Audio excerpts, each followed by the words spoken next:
चलो आगे देखो, बात नहीं। हम देख, अपन बात कर रहे थे। अरे भाई, तेरे को बड़ी गर्मी लग रही ज्यादा।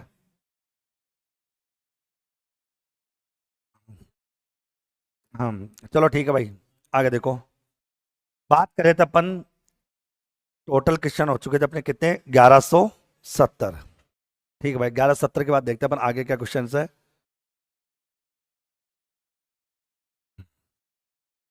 अगला जो प्रश्न है आप लोगों से ये कह रहा है कि इंडेक्स का जो प्रयोग होता है वो बेसिकली कहाँ होता है, इंडेक्स को बेसिकली अपन कहाँ काम में लेते हैं, ये प्रश्न आपसे पूछा जा रहा है कि इंडेक्स की कैलकुलेशन बेसिकली कहाँ पर काम में ली जाती है, वहां से संबंधित प्रश्न आपके सामने है।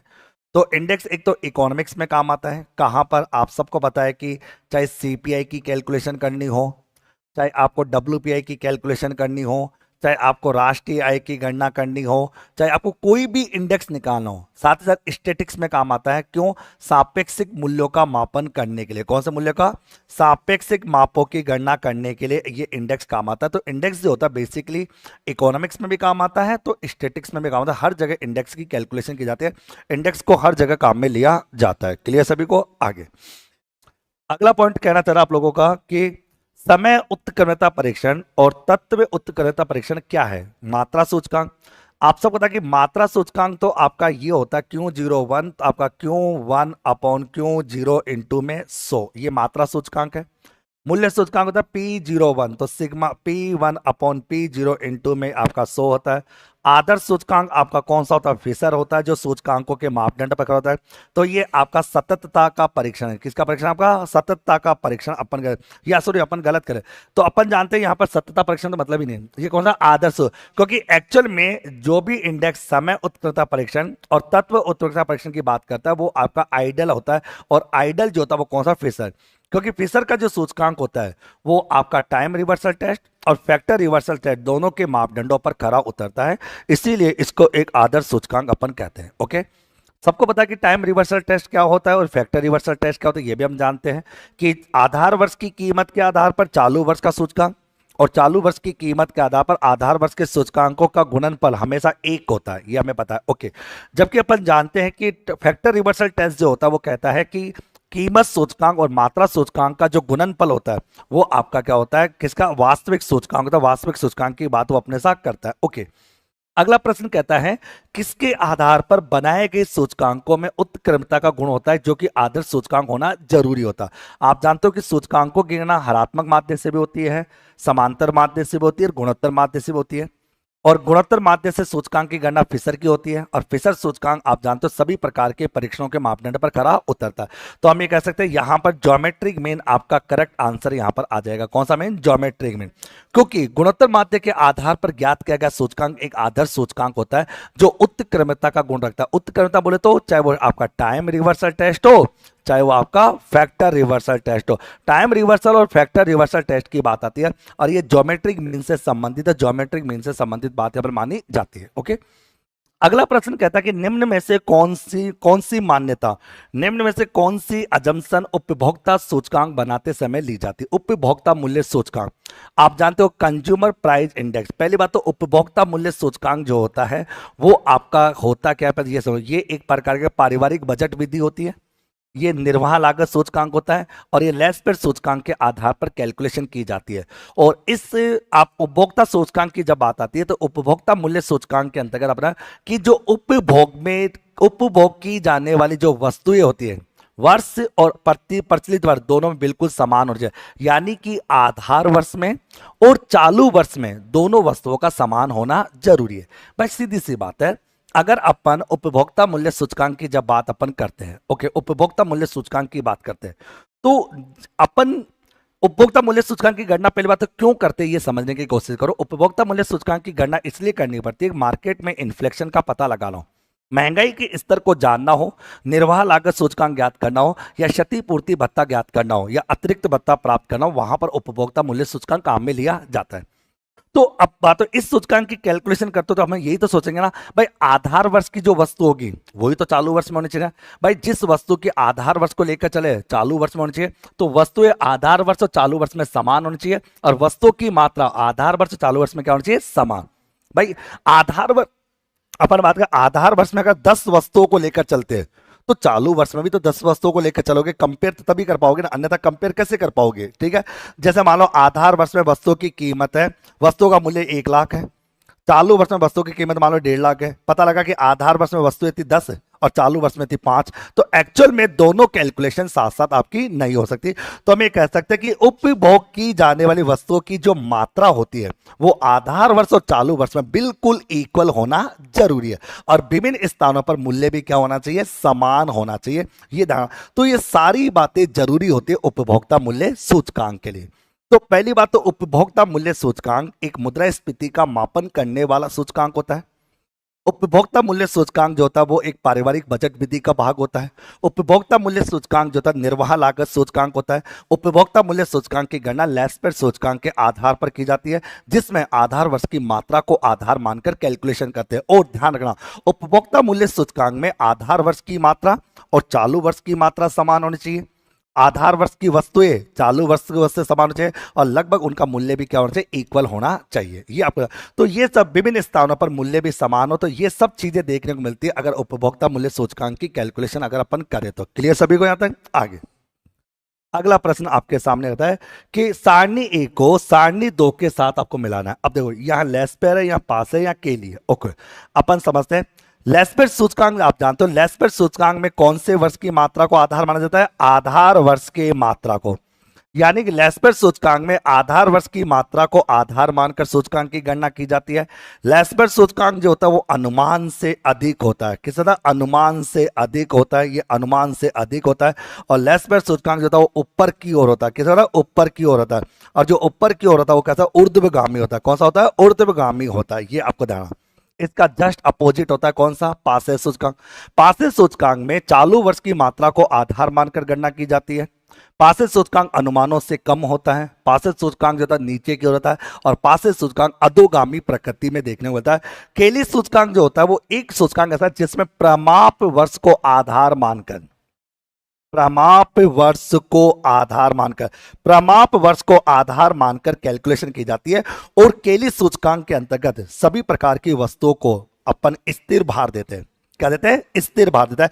इसीलिए केली सूचकांक कौन से मापदंडों पर खड़ा होता था? चक्रीय।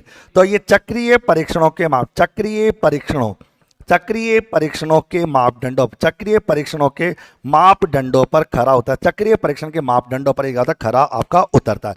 तो प्रश्न ये कहना चाहिए क्या? तो यहां देखिए, यहां पर आप जान मानते हो ये आधार वर्ष की मात्रा को आधार मानकर गणना कौन करा? लेस्पेर। चालू वर्ष की मात्रा को गणना कौन? पास है। और प्रमाप वर्ष की मात्रा याद आएगा आपका, तो 2, 1 और 3, 2, 1, 3 ये आ गया ना, 2, 1, 3। तो आपका आंसर हो जाएगा आपका कौन सा? डी। तो डी आंसर यहां पर हो जाएगा थ्योरी और प्रैक्टिकल। अब आप जानते हैं कि लेस्पेर सूचकांक की बात करें और पासे सूचकांक की बात करें तो लेस्पेर सूचकांक और पासे सूचकांक किसी भी प्रकार के मापदंडों पर खरा नहीं उतरता। बात करते हैं केली सूचकांक की। केली सूचकांक जो होता है वो सूचकांकों के चक्रीय परीक्षणों के मापदंडों पर खरा उतरता है।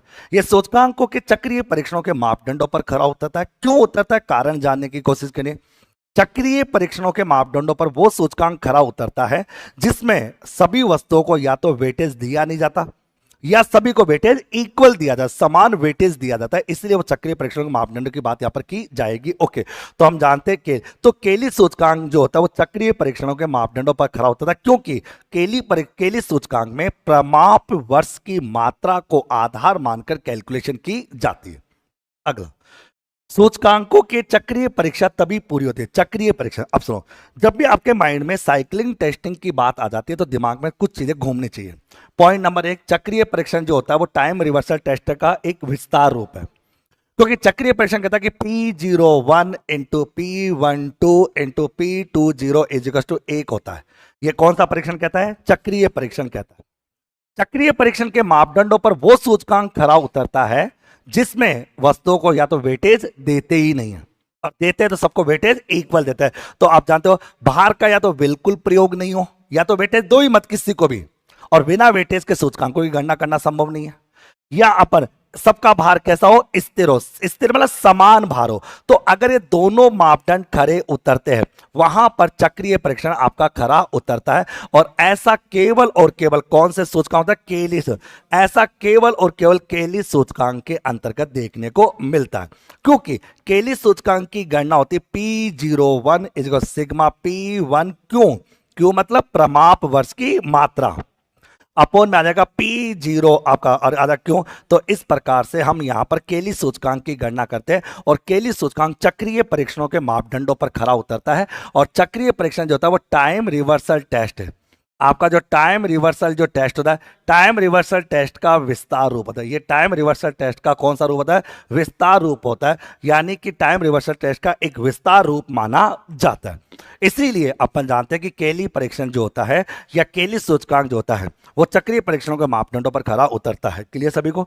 अगला क्वेश्चन है सूचकांकों में, यानी इंडेक्स की जब बात आती है, सूचकांकों में चालू वर्ष के आधार पर, सूचकांकों में चालू वर्ष के आधार पर पिछले किसी वर्ष की तुलना की जाती है। गलत बात है। चालू वर्ष के आधार, अब देखो सुनो, पिछले किसी वर्ष के आधार पर चालू वर्ष की तुलना की जाती है। दोनों सत्य दोनों गलत, दोनों गलत तो नहीं है। अब प्रश्न बनता है कि दोनों सत्य है दोनों असत्य है। सुनो ध्यान से। पहला ये कहना था कि सूचकांकों में चालू वर्ष के आधार पर, यानी कि चालू वर्ष के आधार पर पिछले वर्ष की गणना, ये आ जाएगा। और ये होता है पिछले वर्ष के आधार पर चालू वर्ष की सूचकांक। वैसे देखा जाए तो दोनों सही है, लेकिन ध्यान रखना जब अपन केवल इंडेक्स की बात करते हैं तो इंडेक्स में हमेशा कैलकुलेशन करंट ईयर की होती है। और करंट ईयर के इंडेक्स की किसी पिछले वर्ष को आधार मानकर गणना की जाए तो आंसर कौन सा होगा, बी होगा। भाई बात है, दोनों सत्य तो नहीं कह सकते, क्योंकि ये तो एक तरीका है कि हो जाए, नहीं गलत बात तो यही सही है। क्योंकि इंडेक्स को जब हम पढ़ाते हैं, सूचकांकों को पढ़ाते हैं, तो सूचकांक की बेसिकली डेफिनेशन यही तो कहती है कि सूचकांक जो होता है वो विभिन्न प्रकार की वस्तुओं की कीमतों में होने वाले परिवर्तनों का सापेक्षिक माप होता है। सूचकांक की कैलकुलेशन करते समय कुछ बातों को ध्यान में रखना होता है, जैसे कि पॉइंट नंबर 1, वस्तुओं का एक बड़ा रूप होना चाहिए। पॉइंट नंबर 2, वस्तुओं में 200 गणना करने कोई ना कोई आधार वर्ष होना चाहिए। बिना बेस ईयर के इंडेक्स की कैलकुलेशन हो नहीं सकती। और बेस ईयर के आधार पर चालू वर्ष की कीमतों की बात यहाँ पर की जाएगी। तो अपन जानते हैं और फिर हमें पता है कि सूचकांक दो प्रकार का होता है, एक होता है मात्रा सूचकांक और एक होता है कीमत सूचकांक। और इन दोनों में से हम सबसे ज्यादा बेटर किसे मानते हैं, कीमत। सबसे ज्यादा बेटर हम कीमत सूचकांक को मानते हैं, यानी कीमत सूचकांक सबसे ज्यादा महत्वपूर्ण माना जाता है। कीमत सूचकांक को सबसे ज्यादा अपन इंपॉर्टेंट मानकर यहां पर चलते हैं। क्लियर सभी को? आता है आगे। आगे आता है कि श्रृंखला मूल्य अनुपात। श्रृंखला मूल्य अनुपात, आप जानते हो कि श्रृंखला मूल्य अनुपात वस्तुओं के विभिन्न वर्षों में होने वाले अल्पकालीन परिवर्तनों का मेजरमेंट करता है। कौन से परिवर्तनों का? अल्पकालीन। अब मैंने इसको अल्पकालीन क्यों बोला, सुनिए।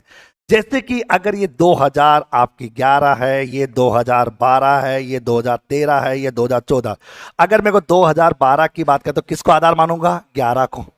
इसमें किसको मानूंगा? 12 को। इसमें किसको? 13 को। बताओ इसका मतलब, बताओ श्रृंखला मूल्य अनुपात अल्पकालीन परिवर्तनों को बता रहा है कि दीर्घकालीन को?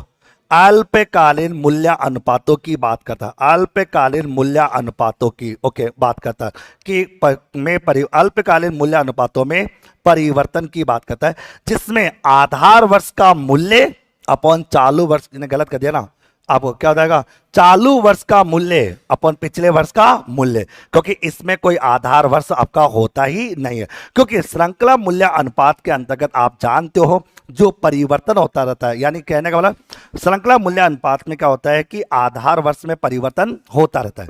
देखो स्थिर मूल्य अनुपात विधि में आधार वर्ष 1 होता है, जबकि श्रृंखला मूल्य अनुपात विधि में आधार वर्ष संख्या 1 से ज्यादा होती है। और श्रृंखला मूल्य अनुपात विधि में आधार वर्ष वो होता है जो पिछले वर्ष होता है। इसका मतलब इनमें कोई बेस ईयर आपका होता ही नहीं है। तो चालू वर्ष का मूल्य इनटू बटे पिछले वर्ष का मूल्य, इस आधार पर यहां पर कैलकुलेशन यहां पर की जाएगी। क्लियर सभी को? आता है आगे। तो ये देखना बुक में आंसर सी है वो गलत है, आंसर कौन सा होगा आपका? बी होगा।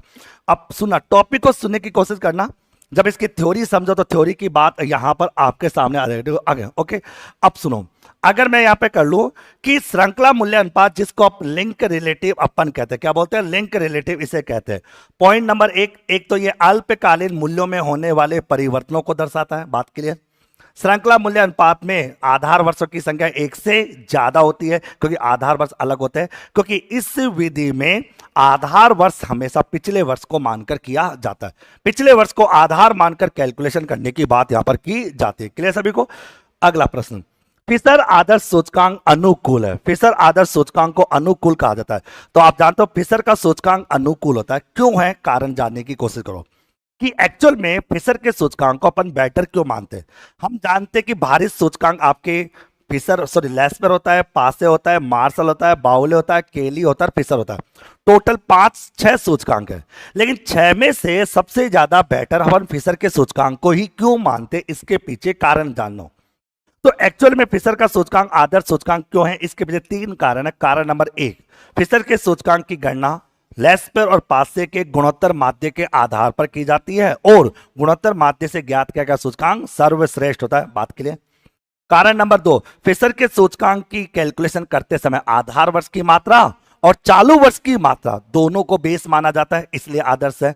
और तीसरा कारण, फिशर का सूचकांक आपके इकाई परीक्षण, टाइम रिवर्सल टेस्ट और फैक्टर रिवर्सल टेस्ट सूचकांकों के तीनों प्रकार के मापदंडों पर खरा उतरता है, इसीलिए फिशर के सूचकांक को एक आदर्श सूचकांक की तरह माना जाता है। यानी फिशर का सूचकांक एक आदर्श हुआ। तो इसमें आपका टाइम रिवर्सल टेस्ट और फैक्टर रिवर्सल, ये एफ है, फैक्टर रिवर्सल टेस्ट, ये दोनों की बात, केवल टाइम की बात नहीं करता। तो ये टाइम रिवर्सल टेस्ट और फैक्टर रिवर्सल दोनों के मापदंडों पर खरा उतरता है, इसीलिए फिशर का सूचकांक एक आदर्श सूचकांक की तरह माना जाता है। ओके, यानी फिशर के सूचकांक को आदर्श सूचकांक की बात अपन करते हैं।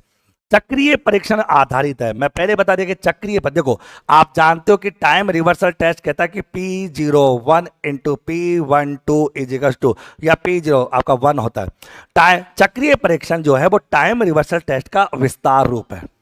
चक्रीय परीक्षण टाइम रिवर्सल टेस्ट का विस्तार रूप है, क्योंकि चक्रीय परीक्षण कहता है कि P01 into P12 into P20 equals to 1। यानी कि अगर मैं ये कह दूं कि चक्रीय परीक्षण जो होता है वो टाइम रिवर्सल टेस्ट का एक विस्तार रूप है, तो हम ये कह सकते हैं कि चक्रीय परीक्षण जो है वो टाइम रिवर्सल टेस्ट के मापदंडों पर क्या होता है, खरा उतरता है। ये आपको ध्यान रखना।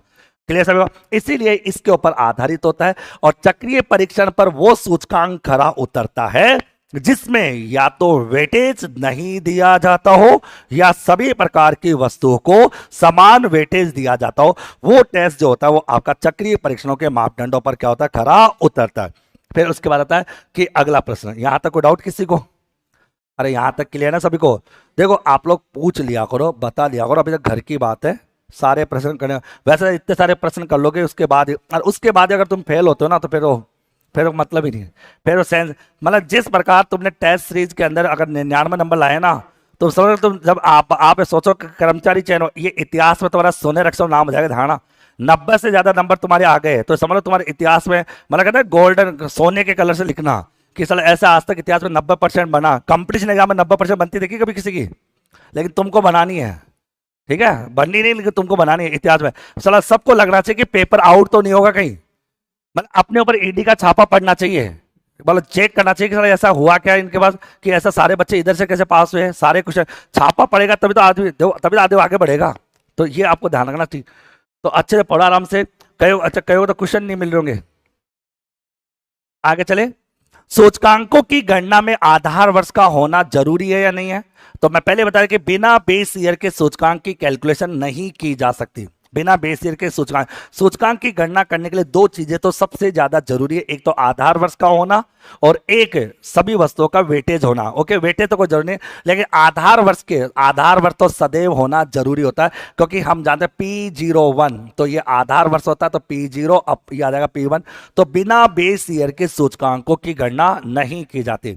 फिर प्रश्न ये बनता है कि सूचकांकों की गणना करने के लिए बेस ईयर होना चाहिए, अच्छी बात है, लेकिन कौन से ईयर को बेस ईयर माना जाए? जैसे कि भारत में राष्ट्रीय की गणना करने का आधार वर्ष कौन सा है? 2011-12। ओके, आप जानते हो कि भारत के अंदर थोक मूल्य सूचकांक की गणना करने का आधार वर्ष भी कौन सा? 2011-12। लेकिन राजस्थान में थोक मूल्य सूचकांक की गणना करने का आधार वर्ष कौन सा है? इसका मतलब बिना बेस ईयर के इंडेक्स की कैलकुलेशन नहीं की जा सकती, बिना बेस ईयर के इंडेक्स नहीं होता। फिर प्रश्न ये बनता है कि कौन से ईयर को बेस ईयर माना जाए? तो हमेशा बेस ईयर उस वर्ष को माना जाता है जिस वर्ष में या तो वस्तु और सेवाओं की कीमतें यथावत रहे या कीमतों में ज्यादा उतार चढ़ाव ना हो, यानी कीमतों में ज्यादा फ्लैक्चुएशंस, ज्यादा उतार चढ़ाव नहीं होगा, उस ईयर को बेस ईयर मानकर हम इंडेक्स की कैलकुलेशन करते हैं। क्लियर सभी को? आगे अगला चक्रीय परीक्षण की बात करें तो चक्रीय परीक्षणों के मापदंडों पर कौन सा पॉइंट खरा उतरता है कि चक्रीय परीक्षणों की बात करें तो कौन सा मापदंड आपका खरा होता है। अब देखो, आप समझने की कोशिश करना चाहिए। अपने इतना तो पढ़ा था कि P01 into P12 into P20 ये पढ़ा, लेकिन जब यहाँ पे ज्यादा हो जाए ना तो जीरो पे आगे बढ़ा 3 आ जाएगा, इंटू फिर आगे 3 आपका 0 1 हो जाएगा। अगर 4 होता तो 4 आ जाएगा, आगे 4 मतलब आगे चलता जाता। तो कई बार ध्यान इस तरह से प्रश्न आता, इनमें से कौन सा करो आपका, क्योंकि बच्चे कहेंगे सर सर ने तो 3 ही बताया, चौथा कहां से आ गया आगे।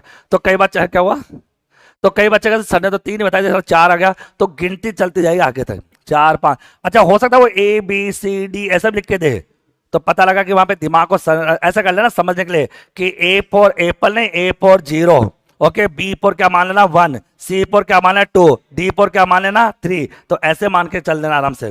तो कई बार ये भी हो जाएगा तरीका। कई बार बच्चे कहते सर वहां पर ABCD आ गई थी, हम तो नानी याद आ गई मेरे को कि A था B था। तो फिर माइंड सेट रखना कि होता क्या है। फिर बच्चा कहेगा सर आपने पढ़ाया वो एग्जाम में आया नहीं। और चक्रीय परीक्षण के मापदंड पे कौन सा सूचकांक है, केली सूचकांक। तो अगर 4 आ जाए 5 है कुछ भी आ जाए, वैसे मैं कहते हैं ना आपको इस किताब को बनाए ऐसे कि इससे बाहर कुछ नहीं आएगा, लेकिन ध्यान सुना इस किताब का सॉल्यूशन जरूर देखना पूरा, ठीक है। एज इट इज आएगा नहीं आएगा हमें नहीं पता, सॉल्यूशन देखना जरूरी है। अब जब माना कि अब सपोज करो एज इट इज का मतलब समझ क्या होता है, एग्जाम में यही क्वेश्चन आ गया लेकिन वहां पे ABCDE आ गया, तो तुम कहोगे सर आपकी बुक में तो 1 0 ये 0 था, वो ABCD तो थी ही नहीं। तो बच्चा ये भी तो कहेगा ना, तो ज्ञान सुनना वो, क्योंकि आएगा वही लेकिन वो थोड़ा हो सकता है मॉडिफाई कर दे, ठीक है। आगे समय उत्क्रमता परीक्षण, जिसको हम टाइम रिवर्सल टेस्ट कहते हैं। सबसे पहले तो टाइम रिवर्सल टेस्ट की अगर बात करें तो टाइम रिवर्सल टेस्ट की थ्योरी बोलो, थ्योरी क्या होती है। टाइम रिवर्सल टेस्ट कहता है आधार वर्ष की कीमत के आधार पर चालू वर्ष का सूचकांक, तो इसको बोलेंगे P01। इसको मैं क्या बोलूंगा, आधार वर्ष की कीमत के आधार पर चालू वर्ष का कीमत सूचकांक इनटू करेंगे चालू वर्ष की कीमत के आधार पर आधार वर्ष का, दोनों का गुणनफल कितना होता है, 1 होता है। आई बात समझ? मैं ये बात इसलिए बोल रहा हूं क्योंकि मैं जो बोल रहा हूं वो थ्योरी में लिखी हुई आ सकती है, प्रैक्टिकल नहीं। तो अब बताओ मैं इसको ये कह सकता हूं कि आधार वर्ष की कीमत के आधार पर चालू वर्ष का जो सूचकांक होता है वो आपका चालू वर्ष की कीमत के आधार पर आधार वर्ष की कीमत सूचकांक का रेसिप्रोकल होता है, आपका व्युत्क्रम होता है। ये भी तो हो सकता है। तो वो जो बात मैंने ये लिखी ना, इस बात को मैंने थ्योरी में बोला है। मैं ये भी कहता हूं कि चालू वर्ष की कीमत के आधार पर आधार वर्ष का सूचकांक जो होता है वो आपका आधार वर्ष की कीमत के आधार पर चालू वर्ष की कीमत सूचकांक का रेसिप्रोकल होता है। तो तीनों कंडीशंस यहां पर हो सकती है। अब देख लो कौन सा सही है, पहला दूसरा, पहला सही है दूसरा सही है, पहला ये सही है, तो आपका आंसर ये रेसिप्रोकल होता है। और आप जानते हो इस परीक्षण के मापदंडों पर कौन सा सूचकांक, फिशर। तो फिशर सूचकांक जो होता है इसके मापदंडों पर आपका खरा उतरता है। ओके, फिशर सूचकांक इसके मापदंडों पर आपका खरा उतरता है। क्लियर सभी को आता है? और हाँ या ना?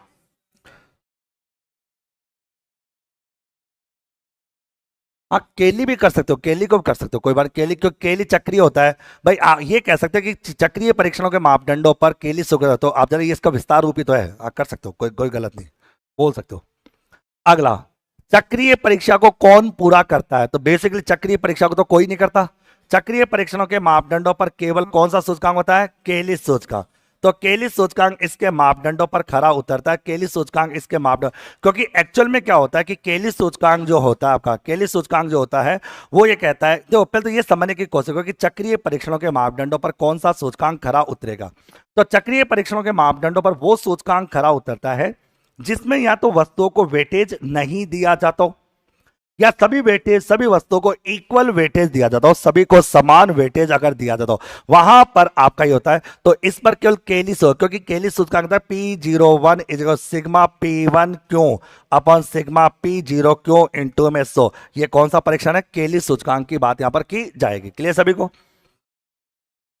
निम्नलिखित अवलोकनों पर बात करनी है और अवलोकनों पर बात करने के बाद ये बताना है कि सूचकांकों की इनमें से कौन सी विशेषता, सूचकांकों की विशेषता की बात अपने को यहां पर करनी है। अब सुनो, यहां पर अगर बात करो पॉइंट नंबर 1, सूचकांक परिवर्तनों का कौन सा माप है? सापेक्षिक माप है। सापेक्षिक माप इसलिए होता है क्योंकि सूचकांकों की गणना करने के लिए ये आपका एक प्रकार का कौन सा अध्ययन है? तुलनात्मक अध्ययन होता है। इसलिए परिवर्तनों का एक सापेक्षिक माप होता है जिसमें एक आधार वर्ष होता है और आधार वर्ष के आधार पर चालू वर्ष की कीमत यहां पर ज्ञात की जाती है। पॉइंट नंबर 1, सूचकांक जो होता है प्रतिशतों का माध्य होता है और माध्य के बाद, क्योंकि सूचकांक की गणना समांतर माध्य, गुणोत्तर माध्य और हरात्मक माध्य तीनों से कर सकते हैं, तो बिल्कुल सही है। सूचकांक का तुलना का आधार होता है क्योंकि इसमें कोई ना कोई बेस ईयर होता है, बिना बेस ईयर के सूचकांकों की कैलकुलेशन हो ही नहीं सकती। और सूचकांक में व्यापकता होती है क्योंकि इसमें अल्पकालीन और दीर्घकालीन सभी प्रकार के परिवर्तनों की बात की जाती है।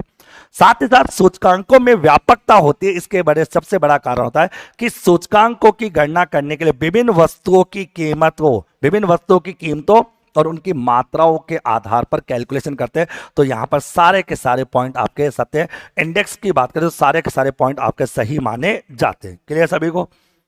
आगे, निम्नलिखित में से कौन सी विशेषता कौन सी है, मतलब किसकी विशेषता? सूचकांकों की बात करोगा कि निम्न से कौन सी सूचकांकों की विशेषता है, ये देखना सूचकांकों की विशेषता इनमें से कौन सी है। सबसे पहली बात तो सूचकांक जो था वो विभिन्न प्रकार के जटिल तथ्यों को सरल बनाते हैं, आसान बनाते हैं, समझने योग्य बनाते हैं। ये भावी प्रवृत्तियों का संकेतक होता है जिसके आधार पर हम अनुमान लगा सकते हैं कि कीमतों में परिवर्तन किस ओर होगा, क्योंकि ये सापेक्षिक मूल्यों में होने वाले परिवर्तन की बात करता है। अब देखो आगे, अब देखो फिर अपन जानते हैं कि नीति निर्धारण करने में सहायक होता है क्योंकि अपन सूचकांकों के आधार पर इस सरकार के द्वारा विभिन्न प्रकार की पॉलिसी बनाई जाती है। जैसे कि अपन बात करें, मौद्रिक नीति बनती है डब्ल्यूपीआई और सीपीआई की रिपोर्ट के आधार पर। बिना डब्ल्यूपीआई और सीपीआई की रिपोर्ट के आधार पर आरबीआई भी मनी को कंट्रोल नहीं कर पाता। तो मौद्रिक नीति हो, चाहे राजकोषीय नीति हो, चाहे मनुष्य के जीवन के संबंध में कोई नीति हो, मानव विकास सूचकांक की बात करें, सरकार जो भी पॉलिसी बनाती है वो पॉलिसी सूचकांकों के बेस पर बनाती है क्योंकि सूचकांक एक प्रकार का इंडिकेटर है जो ये बताता है कि कीमतों में परिवर्तन किस ओर होने वाला है। कीमतों में परिवर्तन की तरीका क्या, कीमतों में परिवर्तन की बात है तो यहां पर हम कह सकते हैं ये उपरोक्त सभी आपका आंसर होगा, यहां पर ऑल द अबव हो जाएंगे। तो अपन कहते हैं तो जटिल तथ्यों को आसान बनाने का कार्य किया जाता है भावी प्रवृत्तियों का, क्योंकि पूर्वानुमान लगाने के लिए, कौन सा अनुमान? पूर्वानुमान लगाने के लिए सहायक सूचकांक जो होता है पूर्वानुमान लगाने के लिए क्या माना जाता है? सहायक माने जाते हैं।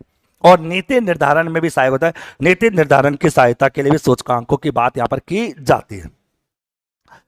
अगला क्वेश्चन, वे सूचकांक, वे इंडेक्स जिनके निर्माण में, जिनकी कैलकुलेशन करने में सभी वस्तुओं को समान महत्व दिया जाता है, उनको भारांकित नहीं किया जाता, क्या कहलाते हैं? तो आप जानते हो जिनको भार देते ही नहीं है तो वो कौन सा सूचकांक है? साधारण। भाई आप जानते हो कि बेसिकली सूचकांकों में वेटेज भी होता है और अनवेटेज भी होता है।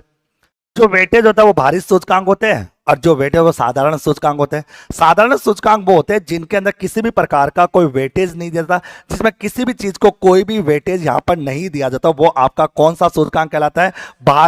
साधारण सूचकांक। और जहां पर भार दिया जाता है वो कौन सा कहलाता है? भारित सूचकांक। भारित सूचकांकों की बात करें तो लेस्पेर, पासे, बाउले, मार्शल, केली, फिशर, ये सारे कौन सूचकांक हैं? भारित सूचकांक है, जहां किसी न किसी वर्ष को वेटेज मानकर इंडेक्स की कैलकुलेशन की जाती है। लेकिन साधारण सूचकांकों की गणना करते समय अपन को किसी भी प्रकार के वेटेज की जरूरत नहीं होती। और आप जानते हो जब सूचकांकों में वेटेज की जरूरत नहीं होती वहां दो विधियां काम में ली जाती है, एक होता है नियत वर्ष को आधार मानकर और एक श्रृंखला मूल्य अनुपात विधि। दो विधियां काम में ली जाती है जब अपन वेटेज अगर नहीं देते तो अपन किसी एक वर्ष को बेस ईयर मानकर गणना कर सकते हैं या अपन अनेक वर्षों को आधार मानकर गणना कर सकते हैं। जब सूचकांकों में होने वाले सापेक्षिक परिवर्तनों की बात की जाती है तो वह अनेक प्रकार के वर्षों को आधार मानकर जब कैलकुलेशन होती है तो वो कौन सा तरीका था? साधारण सूचकांक आपका कहलाता है। आई बात समझ? अगला कहता है कि आपका सूचकांक निर्माण की किस विधि का प्रयोग तभी किया जा सकता है जब सभी वस्तुओं के मूल्य एक ही इकाई के रूप में व्यक्त किए जाते हो। तो सूचकांक निर्माण की बात आ रही है कि सूचकांक निर्माण की अगर बात करें किया जा सकता है तो किस विधि का प्रयोग तभी कर सकते हैं जब सभी वस्तुओं के मूल्यों को एक ही इकाई के तौर पर, सभी मूल्यों को एक इकाई मतलब सबको क्या कर रहा है, सरल, मतलब अपन कह रहे हैं भारित तो अपन कर नहीं सकते, तो सरल समूही विधि वहां पर काम में ली जाती है। तो वापस प्रश्न ये कहता है सूचकांक निर्माण की कौन सी विधि का प्रयोग तब किया जाता है जब सभी वस्तुओं के मूल्यों को एक ही इकाई मतलब कि sigma P1 upon sigma P0 into 100, ये कौन सी विधि में होता है, सरल समूही विधि के अंतर्गत प्रयोग किया जाता है, क्योंकि यहां पर वेटेज देने की कोई बात ही नहीं आती। ओके, आगे अगला प्रश्न है कि सूचकांकों की बात आती है कि सूचकांक निर्माण और विश्लेषण करते समय किसको काम में नहीं लेते। मैं पहले ही बता दिया, सूचकांक जो होता है वो विभिन्न वस्तुओं के मूल्यों में होने वाले परिवर्तनों का माध्य होता है।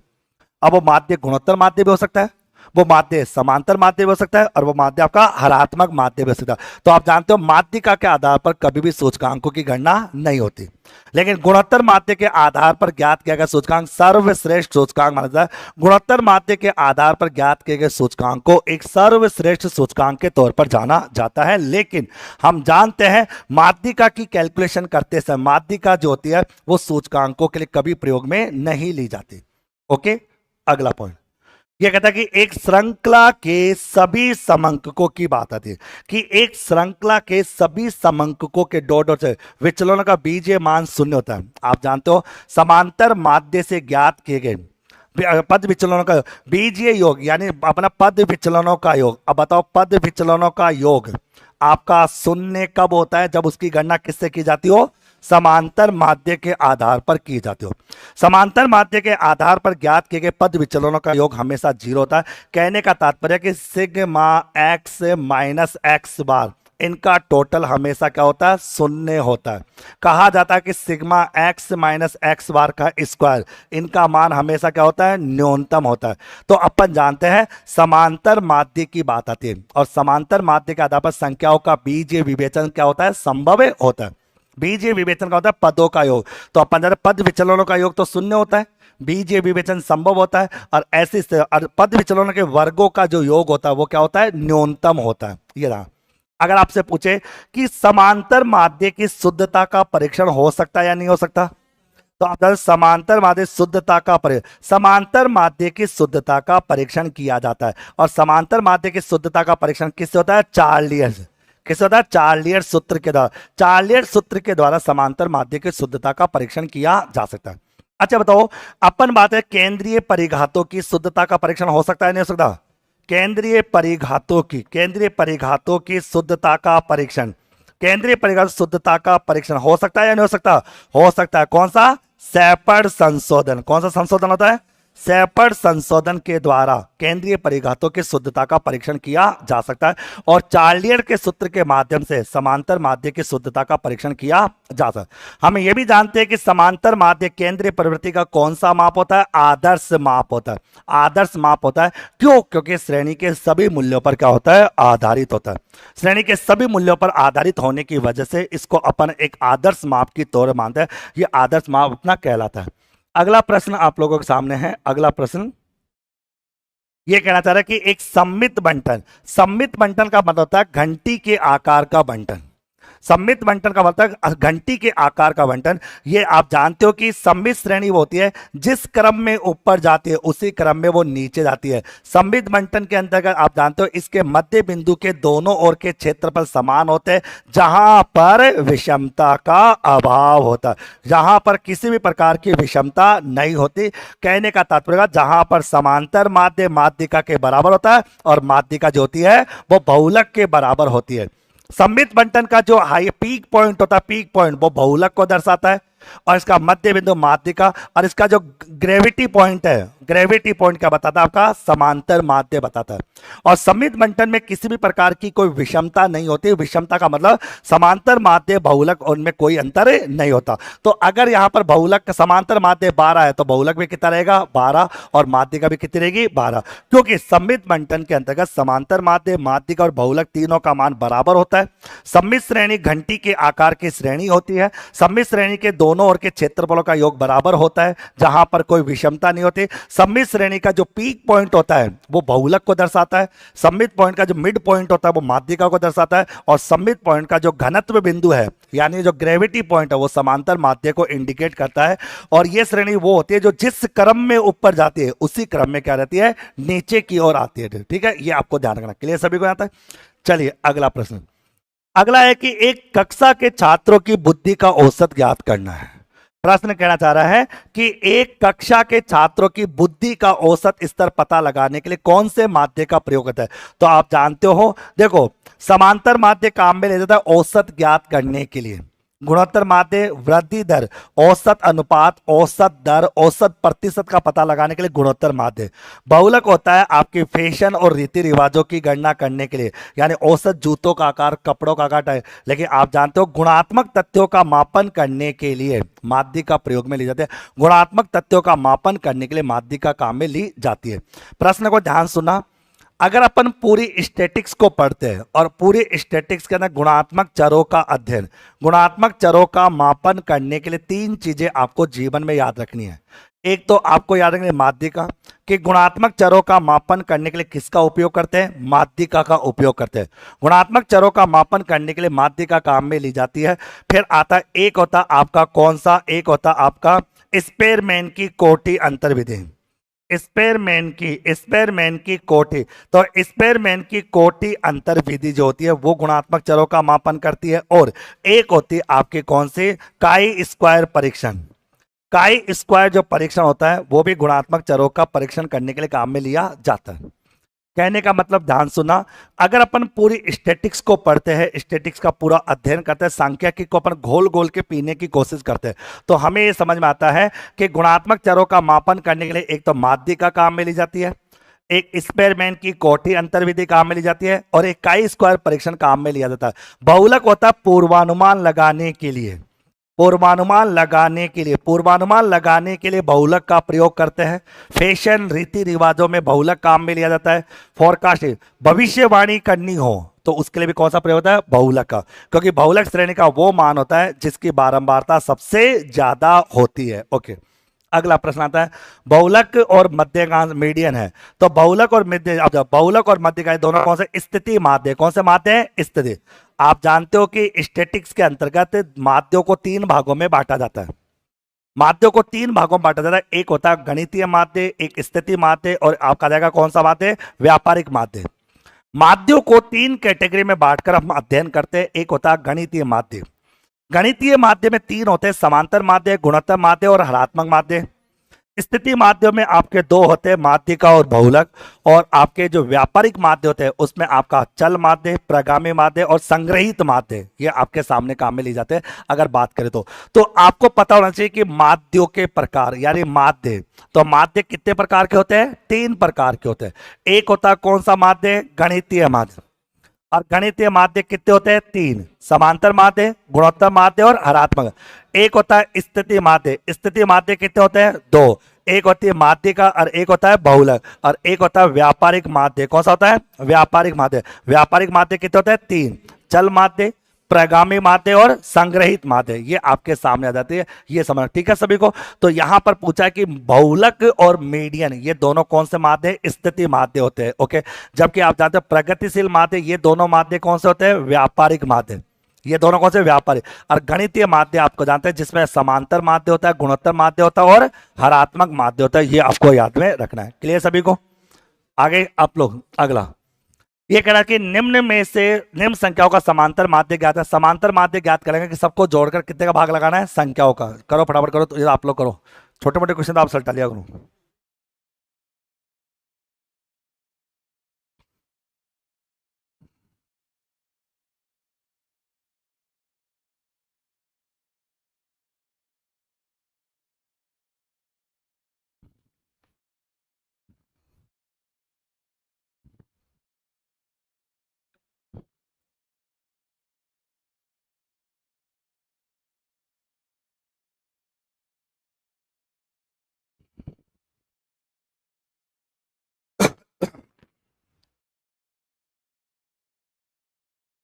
ना कौन आ गया, पक्का? ठीक है, 52 है तो 52 आ जाएगा, इसमें मैं क्या कर सकता हूँ। ठीक है, चेक कर लेना। अगला क्वेश्चन, चलो इसको भी करो। समांतर माध्य ज्ञात करना, करके दिखाओ।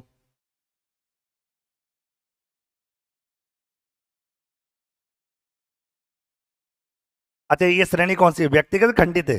ये खंडित श्रेणी है ना, खंडित श्रेणी है। तो ये एक्स है और ये क्या आपका एफ है। अब करो।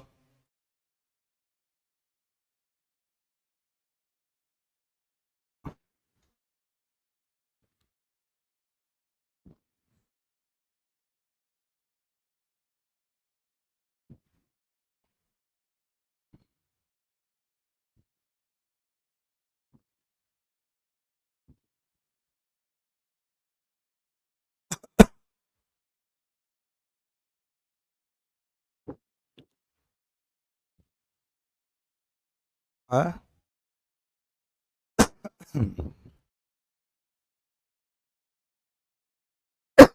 35 आएगा पक्का? चेक कर लो भाई, भाई मैं नहीं, देखो मैं तरीका बता सकता हूँ कि भाई ये इससे गुणा होगा, ये इससे, ये इससे, ये इससे, ये इससे, ये इससे, ये इससे गुणा हो जाएगा। तो सिग्मा एफ एक्स अपॉन आपका सिग्मा एफ या एन हो जाएगा। ओके, ये दाना कैसे कर लो। आंसर 35 आ रहा, चेक कर लेना आना गया। अच्छा, इनका टोटल कितना हो रहा है? 14 और 21 35, 35 60, 60 कितना, 104, 104 कितना हो जाएगा अपना है? 200, 245। ओके, ये तो टोटल 200, तो इसका वाला 245 आपका भाग लगेगा किस में लगा, देख लो, चेक कर लो यहाँ पर। हाँ? देख लेना, जो भी आंसर आएगा तुम्हारे पास आएगा। तरीका मैंने बता दिया, क्योंकि ये आप जानते हो, ये श्रेणी जो होती है वो आपकी खंडित श्रेणी होती है। खंडित श्रेणी होती है जिसका मान निश्चित होता है, जिसका मान निश्चित होता है, जो वर्गों में विभाजित नहीं होती। खंडित श्रेणी वो श्रेणी होती है जिसका मान निश्चित होता है, जो वर्गों में विभाजित नहीं होती, वो आपकी खंडित श्रेणी आपकी कहलाती है। क्लियर सभी को यहाँ तक? आगे एक तो बच्चे क्या यार, करंट अफेयर्स, करंट कि तुम लोग यार, मतलब तुमको कितना समझाओ यार, तुम समझ में आता नहीं, हिंदी समझ है कि ना, मतलब क्या करंट, मतलब आदमी क्या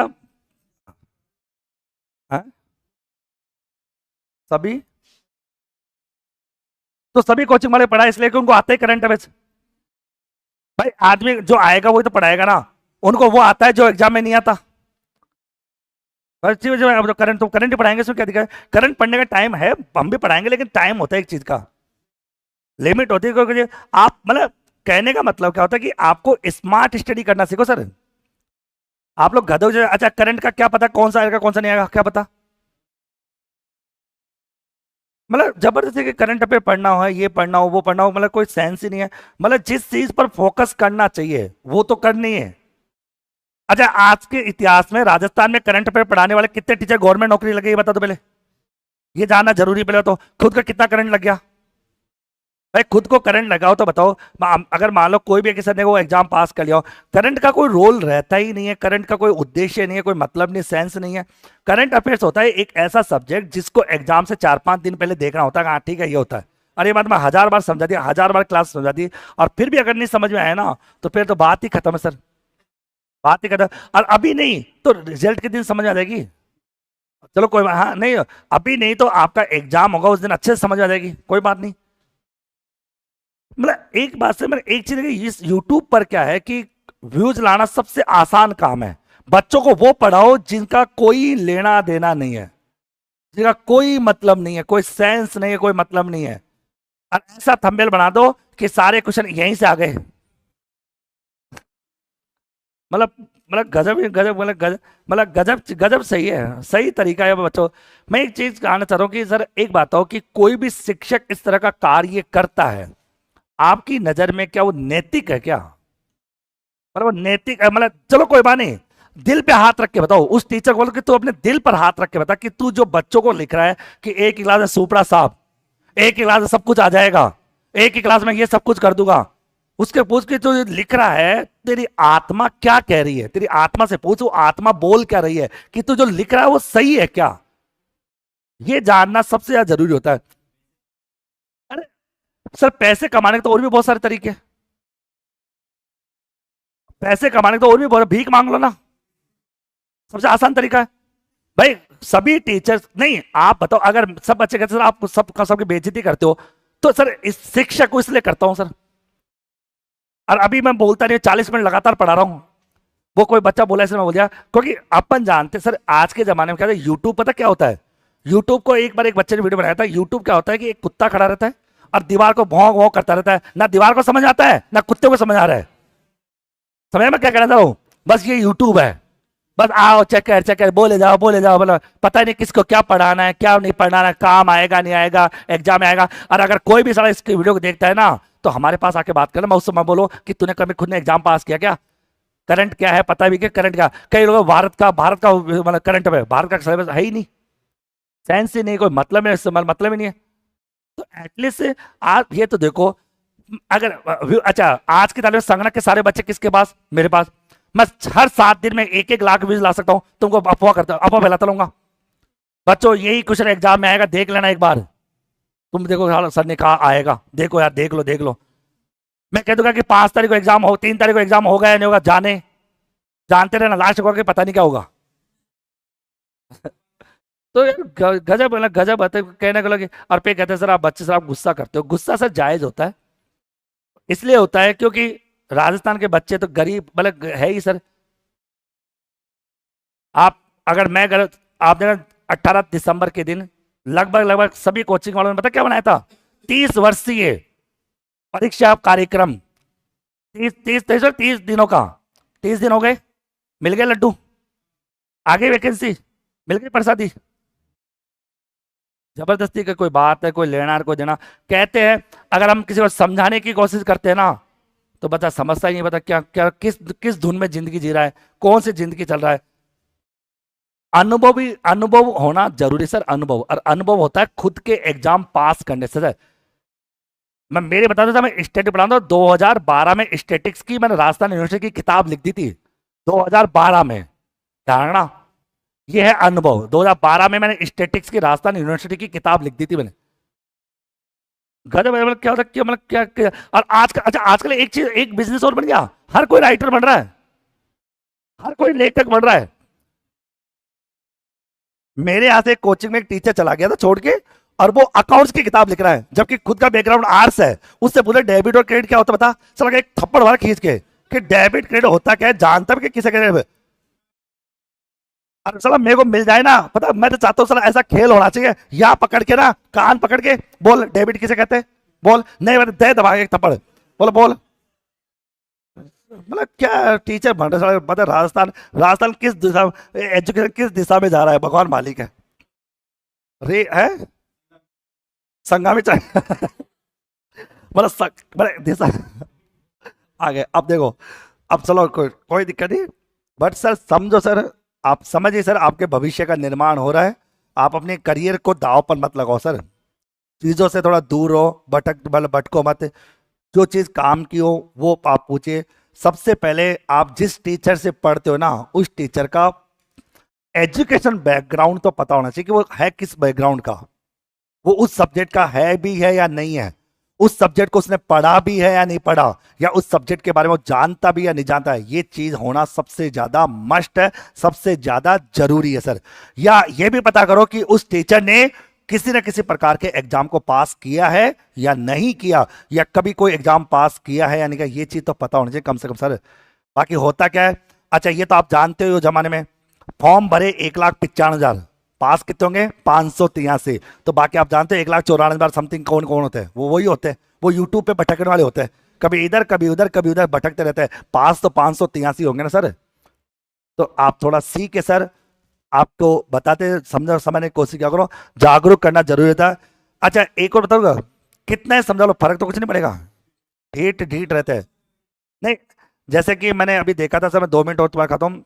अभी कल एक मैडम आई तो वो कहती है कि सर मेरा डीवी हो गया लेकिन मेरा रिजल्ट तो बहुत कम था, फिर मेरे को बुला लिया, कोर्ट में याचिका लगा दूं क्या।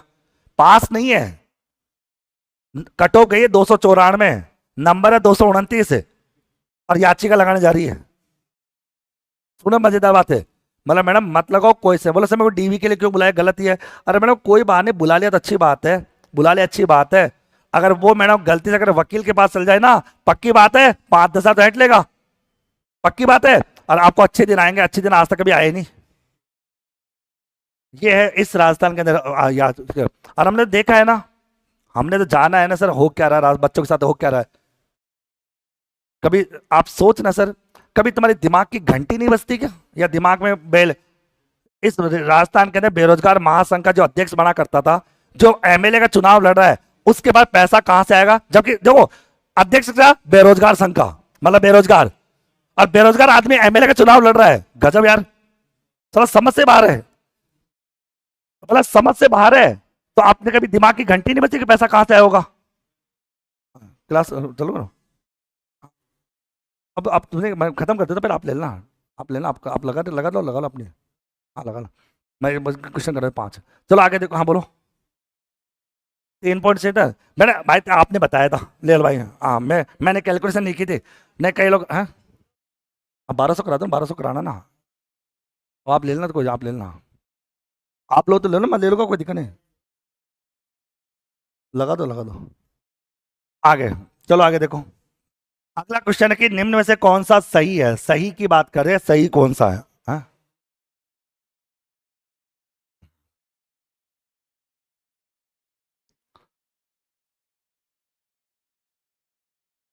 अरे भाई दादा तेरे को कुछ ज्यादा गर्मी लग रही है क्या।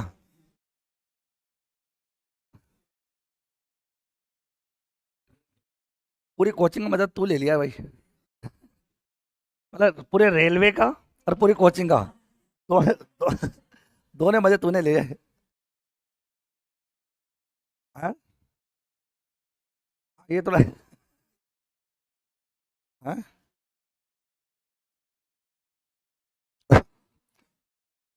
एक बार रुक जाए, क्लास चल जाए एक बार। ऐप के अंदर क्लास लाए, ऐप के अंदर क्लास चली नहीं थी ना पहले।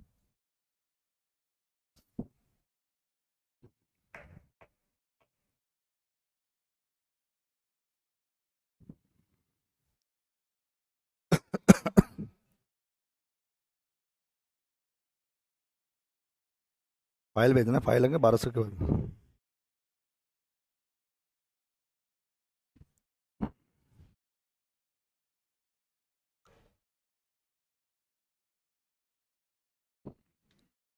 चले, चलो आगे आगे देखो। ऐप में क्लास चल गई बेटा, ऐप में क्लास इसलिए नहीं चल पाई थी, थोड़ी प्रॉब्लम थी, अब चल गई, ठीक है, अब देख लेना। चले आगे देखो। ये पूछा कि इनमें से कौन सा सही है, आपको बताओ। देखो पहले तो आपको ये देखो, गणितीय माध्यों के मध्य संबंध। गणितीय, अगर गणितीय माध्यों के मध्य संबंध, गणितीय माध्यों के मध्य संबंध। ओके, इसकी बात करेंगे कि गणितीय माध्यों के मध्य किस प्रकार का संबंध यहां पर देखने को मिलता है, ठीक है। तो गणितीय माध्य आप जानते हो, एक होता है अर्थमेटिकल मीन होता है, एक आपका ज्योमेट्रिक मीन होता है, और एक आपका आपका हरात्मक माध्य होता है। इनके बीच में संबंध होता है, या तो ये तीनों बराबर होते हैं, या आपका ये बड़ा होता है। छोटा कभी भी आपका, छोटा छोटा छोटा कभी भी आपका, ये क्या, अरे मैं गलत बोल गया, ये आ गया ना, ये रहा। ये रहा डी। तो ये हो जाएगा क्लियर, क्योंकि यहाँ तो समांतर माध्य ज्योमेट्रिक मीन से बड़ा होता है, और ज्योमेट्रिक मीन आपके हरात्मक माध्य से बड़ा होता है, ये आपको ध्यान रखना। क्लियर सभी को। चलिए आगे। अब अगला क्वेश्चन करना कि जनवरी 2017 के माह में इंदौर शहर में 10 दिन की, अगर 10 दिन का, अगर ये क्या है, 10 दिन 2 8, अच्छा मैं गलत कर रहा हूँ देखो। 10 दिन तो 2 सेंटीमीटर, और 8 दिन आपके 3 सेंटीमीटर, 5 आपके 4 सेंटीमीटर, और शेष के महीने 5 हो, शेष महीना कितना, जनवरी है ना। तो 18 23 तो 7 दिन, 8 दिन हो गया। 8 दिन में 5 होती है। तो बताओ औसत कितना होगा, औसत निकालो, निकाल लोगे ना। अरे गुणा करके, मल्टीप्लाई करके कितने भाग लगाओगे। 31 का 30 का, लगाओ 31 का लगाओ, भाग लगाओ, फटाफट लगाओ। अरे लगा लो, तो दोबारा लगा लो, जल्दीबाजी किस बात की है। क्या आप प्रश्न को समझना। ये कह रहा है कि 10 दिन तक तो 2 सेंटीमीटर होती है, 8 दिन तक 3 होती है, 5 दिन तक ये होती है, आगे इतने दिन तक। तो आपको यहाँ पर तो ये आपका एक्स हो जाएगा, और ये आपका एफ हो जाएगा, ठीक है। तो एक्स और एफ हो जाएगा। नहीं 31 का भाग थोड़ा लगेगा। औसत वर्षा पूछे ना, औसत है। और एफ संख्या कितनी मानोगे। ये एफ होगी, ये एक्स होगी, ये एफ। आगे अब करो।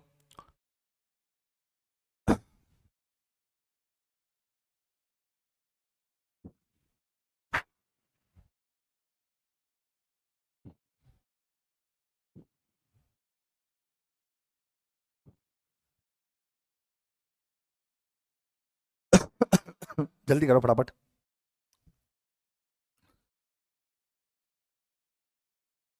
3 पॉइंट पक्का? चेक कर लेना कितना, मतलब टोटल कितना आया? 104 भाग 31, तो कितना आएगा आपका? 3.35। ये आ रहा है क्या?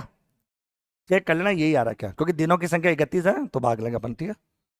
अगला प्रश्न, केंद्रीय प्रवृत्ति का सबसे ज्यादा प्रयुक्त में लिया हुआ माध्य कौन सा होता है? आप जानते हो केंद्रीय प्रवृत्ति का सबसे बेस्ट माध्य गणितीय माध्य, और गणितीय माध्य का मतलब होता है कि आपका समांतर माध्य है। ओके, कौन सा माध्य होता है? समांतर माध्य। गणितीय माध्य बोलो या इसको समांतर माध्य बोलो, एक ही बात है। यह सबसे ज्यादा काम में लिया जाता है, इसीलिए समांतर माध्य जो होता है वो केंद्रीय प्रवृत्ति का सबसे आदर्श माप होता है।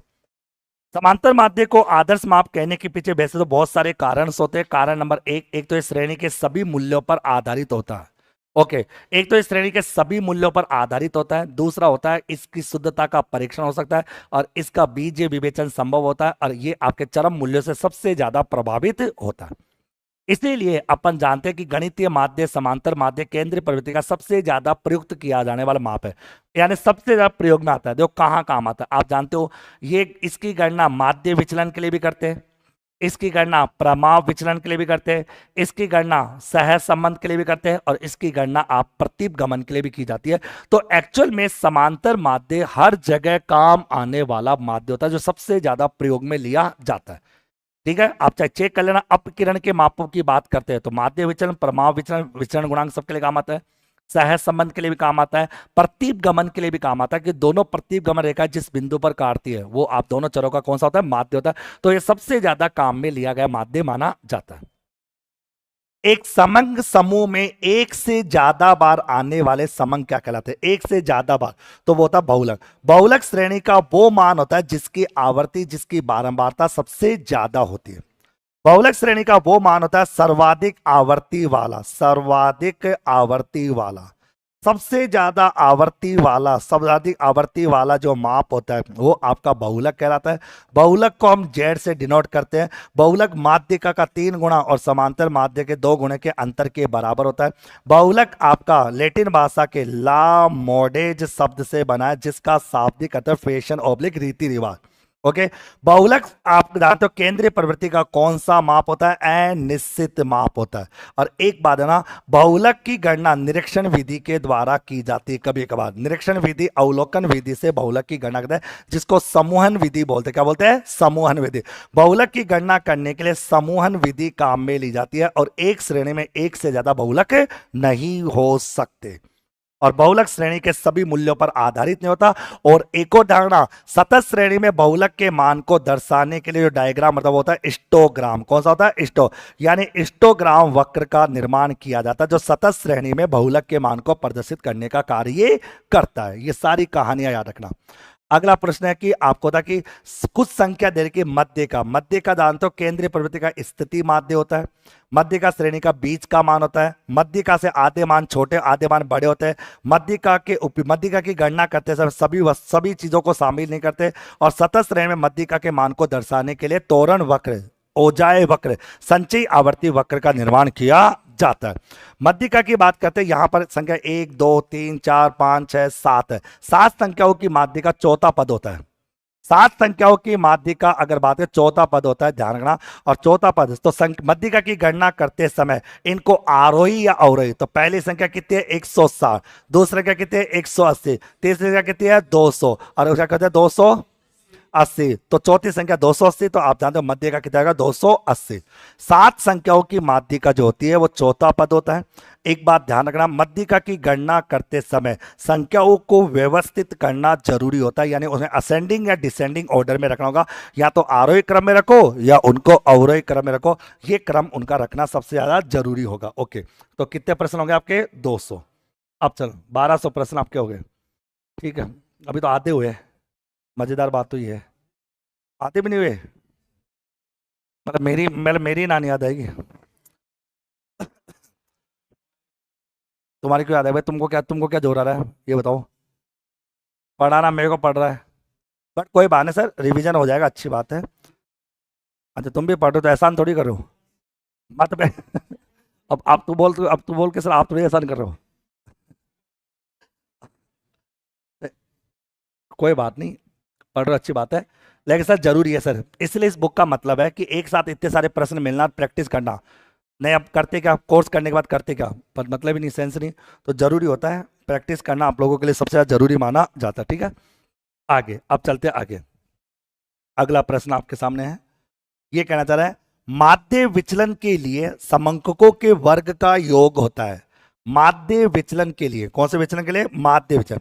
माध्य विचलन, माध्य आप जानते हो मेन डेविएशन, मेन डेविएशन की कैलकुलेशन आप जानते हो, मेन डेविएशन जो होता है वो अपकिरण का निरपेक्ष माप होता है। मेन डेविएशन की कैलकुलेशन माध्य, माध्यिका और बहुलक से होती है। माध्यिका से ज्ञात किया गया माध्य विचलन सबसे कम होता है। तो माध्य विचलन के समंककों के वर्गों का जो योग होता है वो कैसा होता है, न्यूनतम। न्यूनतम का कैसा होगा, न्यूनतम होता है, आप जानते हो। और न्यूनतम किस में होता है, माध्यिका में, इसीलिए माध्यिका से ज्ञात किया गया माध्य विचलन जो होता है वो क्या होता है आपका, सबसे कम होता है, सबसे न्यूनतम माना जाता है। क्लियर सभी को। अगला पॉइंट एक श्रेणी की मध्यिका 10 है, मतलब एक श्रेणी है जिसकी मध्यिका मिड वैल्यू आपकी 10 है, मतलब 10 संख्या, आधी संख्या 10 से छोटी है और आधी संख्या 10 से बड़ी है।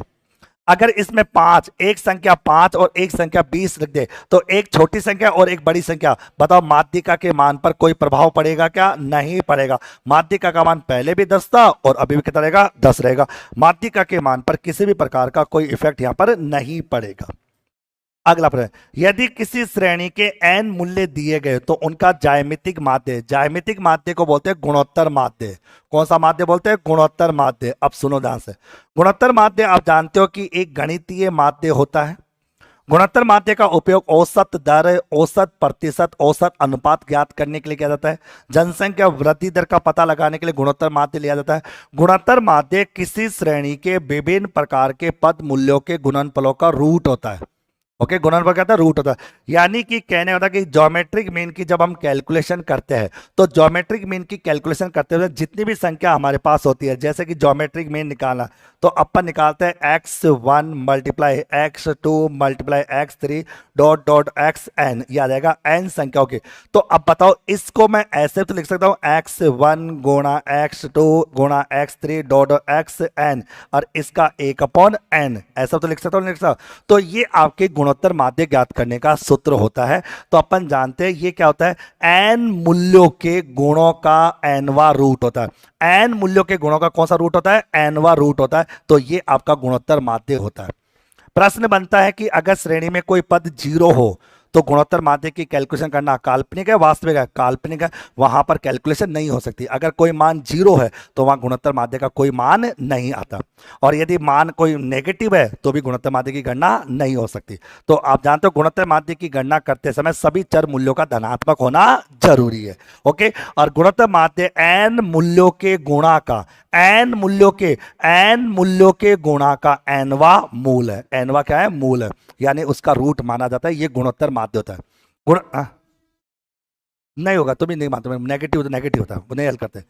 फिर उसके बाद एक और सुनना ध्यान से यहाँ पे कि गुणोत्तर माध्य जो होता है वो आप जानते हैं कि गणितीय माध्य होता है, श्रेणी के सभी मूल्यों पर आधारित होता है, बीजीय विवेचन संभव होता है, और गुणोत्तर माध्य को रेखा चित्रों के माध्यम से प्रदर्शित नहीं किया जा सकता। ओके, ये धारणा। अगला प्रश्न, अगला है कि 13 विद्यार्थियों के एक बैच में 4 विद्यार्थी फेल हो गए। एक बैच में कितने विद्यार्थी है, 13, 4 आपके फेल हो गए, तो पास होने वाले कितने, ये रहे। तो बैच का माध्यिका, अब बताओ 13 विद्यार्थियों की माध्यिका कहां होती है, 13 + 1 14, 14/2 आपका 7। तो 13 विद्यार्थियों की माध्यिका 7वां पद होता है। 13 विद्यार्थियों की माध्यिका कौन सा पद होता है, 7वां पद होता है। तो चेक करो, तो एक तो x1 फेल हो गया है, एक x2 फेल हो गया, एक x, ये 4 तो फेल हो गए, क्योंकि फेल होने वाले विद्यार्थियों के नंबर तो कम ही आए होंगे। भाई फेल होने वाले विद्यार्थियों के नंबर तो आप लोगों के कम आएंगे। अब देखो, तो अपन ये कर सकते हैं। अब बात आती है, अब देखो, तो ये समझिए 5वें विद्यार्थी के नंबर कितने आ रहे होंगे, 38 नहीं 35। 5वें विद्यार्थी के नंबर आपके 35 है, 6ठे विद्यार्थी के 36 है, और उसके बाद 38 है। तो बताओ 7वें विद्यार्थी के नंबर कितना, 38। तो माध्यिका कितनी होगी, 38, क्योंकि 13 विद्यार्थियों की माध्यिका 7वां पद होता है। 7वें में से 4 विद्यार्थी फेल हो गए, तो हमें पता है कि फेल होने वाले विद्यार्थी, तो अपन ये बात है कि फेल होने वाले विद्यार्थियों के नंबर हमेशा पास होने वाले विद्यार्थियों से क्या होते हैं, कम होते हैं, ये हम जानते हैं। क्लियर सभी को, तो याद आएगा। अगला प्रश्न है, गुणात्मक मापन के, गुणात्मक तथ्यों का मापन करने के लिए सबसे ज्यादा काम में लिया जाने वाला, तो आप जानते हो समांतर माध्य, गुणोत्तर माध्य, हरात्मक, ये तीनों के तीनों तो कौन से माध्य हैं? गणितीय माध्य हैं। ये तीनों के तीनों आपके गणितीय माध्य होते हैं। अगर आपको औसत दूरी, औसत चाल, औसत गति का मापन करना हो तो हरात्मक माध्य। अगर आपको औसत दर, औसत प्रतिशत, औसत अनुपात का मापन करना हो तो गुणोत्तर, और अगर औसत अंक, वेतन तो आ जाएगा। लेकिन गुणात्मक चरों का मापन करना हो तो आपका जाएगा माध्यिका, चाहे वो आपकी सुंदरता, चातुर्य, ईमानदारी कोई भी हो। अगर इस प्रकार के गुणों का मापन करना माध्यिका काम है। और माध्यिका केंद्रीय प्रवृत्ति का कौन सा माप है? स्थिति माप है। ये स्थिति माध्य होता है। माध्यिका श्रेणी के सभी मूल्यों पर आधारित होता है। ये श्रेणी का कौन सा हिस्सा होता है? 50वां हिस्सा होता है, जिसके आधे मान माध्यिका से छोटे होते हैं और आधे मान माध्यिका से बड़े होते हैं। आधे मान माध्यिका से छोटे, आधे मान माध्यिका से बड़े होते हैं। और माध्यिका को सतत श्रेणी में दर्शाने के लिए एक त्वरण वक्र बनाया जाता है। कौन सा वक्र है? त्वरण वक्र बनाया जाता है, जिसे ओजाय वक्र कहते हैं। ओजाय, ध्यान रखना, माध्यिका खुले सिरे वाली श्रेणी, कौन श्रेणी? खुले सिरे, खुले सिरे वाली श्रेणी के अंतर्गत मापन करने के लिए माध्यिका काम में ली जाती है। खुले सिरे वाली श्रेणी के अंतर्गत माध्यिका का प्रयोग किया जाता है। यह बात आपको ध्यान में रखनी है। क्लियर सभी को? आगे अगला क्वेश्चन, निम्न में से कौन सा माध्य मूल और पैमाने दोनों बिंदुओं से प्रभावित होता है? आप जानते हो मूल और पैमाना, यानी कि मूल बिंदु और पैमाने से प्रभावित होते हैं केंद्रीय प्रवृत्ति के माप। केंद्रीय प्रवृत्ति के समस्त माप, चाहे वो समांतर माध्य हो, चाहे माध्यिका हो, चाहे बहुलक हो, चाहे कोई भी हो, तो आप जानते हो इनमें से ये सारे के ये दोनों माप तो कौन से? अपकिरण के माप है। ये कौन सा माप है? आपका सहसमन है। तो आप जानते हो केंद्रीय प्रवृत्ति के समस्त माप जो है मूल बिंदु और पैमाने से प्रभावित होते हैं। मूल बिंदु और पैमाने का, मूल बिंदु को होता है जोड़ना और घटाना, पैमाना था गुणा और भाग करना, ये धारणा। तो केंद्रीय प्रवृत्ति के समस्त माप मूल बिंदु और पैमाने से होने वाले परिवर्तनों से क्या होते हैं? प्रभावित होते हैं। मतलब मूल बिंदु और पैमाने में जो भी परिवर्तन होगा उससे केंद्रीय प्रवृत्ति का माप भी आपका बदलेगा। ये आपको ध्यान में रखना है। क्लियर सभी को? आगे अगला क्वेश्चन है, प्रथम n प्राकृत संख्याओं का वेरियांस कितना होगा? ध्यान सुनना, अगर मैं तुमसे एक बात पूछूं कि आप बताओ वेरियांस की जब बात है, वेरियांस क्या होता है, सुनो तो आप ये कह सकते हो यहां पर, अगर मैं कह दूं कि वेरियांस अगर कह दो 25 है, तो बताइए मानक विचलन कितना होगा? 5 होगा। होगा या नहीं होगा? यानी कि वेरियांस का मानक विचलन क्या होता है? वेरियांस का जो रूट होता है वो मानक विचलन होता है। मानते हो नहीं मानते? अब सुनो, हमें पता है कि स्टैंडर्ड डेविएशन की गणना हम जानते हैं ऐसे करते निकालते हैं। आपका कौन सा आएगा? n-1 अपॉन आ जाएगा कौन सा? 12। ओके ओके, आगे एन स्क्वायर -1 आ जाएगा। अब सुनो, तो हमें पता है कि ये आपका रूट है, ये आपका रूट है। अब ये सोचो अगर इस रूट को हटा दिया जाए तो बताओ ये क्या बन जाएगा? आपका वेरियांस। रूट को हटा दिया जाए तो वेरियांस, तो n² -1 अपॉन 12, तो ये होता है ये क्या? तो वेरियांस का सूत्र हो जाएगा आपका ये। क्लियर सभी को? ये प्रश्न आपका एग्जाम में पूछा गया था। प्रश्न को सुनना समझना। अगर मैं तुमसे कह दूं कि अगर कहा जाए कि वेरियांस अगर कह दे कि 36 है, तो बताओ आपका स्टैंडर्ड डेविएशन कितना होगा? 6। मान लो, इसका मतलब आप जानते हो कि वेरियांस जो होता है वो स्टैंडर्ड डेविएशन का, वेरियांस जो होता है वो स्टैंडर्ड डेविएशन का क्या होता है? स्क्वायर होता है। तो आप जानते हो कि अगर n प्राकृत संख्याओं का मानक विचलन ज्ञात करना हो, अब देखो आप देखो आगे, तो अपन ये जानते हैं n प्राकृत संख्याओं का मानक विचलन ज्ञात करना, तो n² -1 अपॉन आपका 12 होता है। ये रूट होता है। रूट को जैसे हटाएंगे तो किसका फॉर्मूला? वेरियांस का फॉर्मूला आपका लग जाएगा। लगेगा नहीं लगेगा? तो ये प्रश्न आप लोगों के सामने आ जाए। ठीक है, आगे अगला प्रश्न कहना चाह रहा है कि यदि दो समूहों जिनमें 20 और 25 अवलोकन है, मतलब कि आपके सामने एक तो n1 है और एक आपका n2 है। n1 की संख्या आपकी 20 है, इसकी संख्या आपकी 25 है। इसका समांतर माध्य आपका 40 है, इसका समांतर माध्य आपका 30 है। बताओ संयुक्त माध्य ज्ञात करना, कर सकते हो नहीं कर सकते? सामूहिक माध्य ज्ञात करना, तो सामूहिक माध्य ज्ञात करना, तो फटाफट ज्ञात कर दो। क्या होगा? जल्दी ज्ञात करो फटाफट, तुरंत प्रभाव से ज्ञात करके दिखाओ।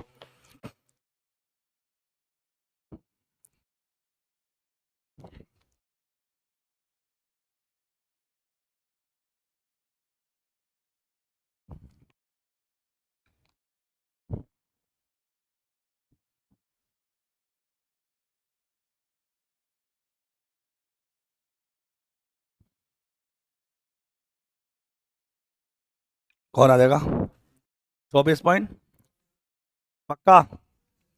ठीक है, आपको करना क्या है, देखो इसमें ना 20 इंटू आपको 40 करना है, प्लस आपको 25 इंटू आपको 30 करना है, अपॉन 20 प्लस आपको 25 करना है। जो भी आंसर आएगा 34.44 ये आपके सामने आ जाएगा। ओके, इसको सामूहिक समांतर माध्य के अंतर्गत अपन शामिल करते हैं।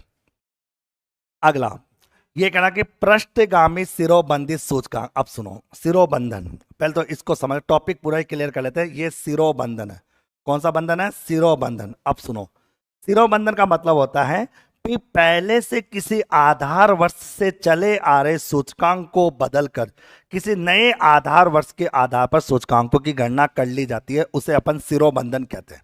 कैसे? सुनो, हम जानते हैं कि ये आपका ईयर होता है, अपन जानते हैं ये ईयर है, मान लो 2010 है, ये 2011 है, ये 2012 है, ये 2013 है, ये 2000 आपका 14।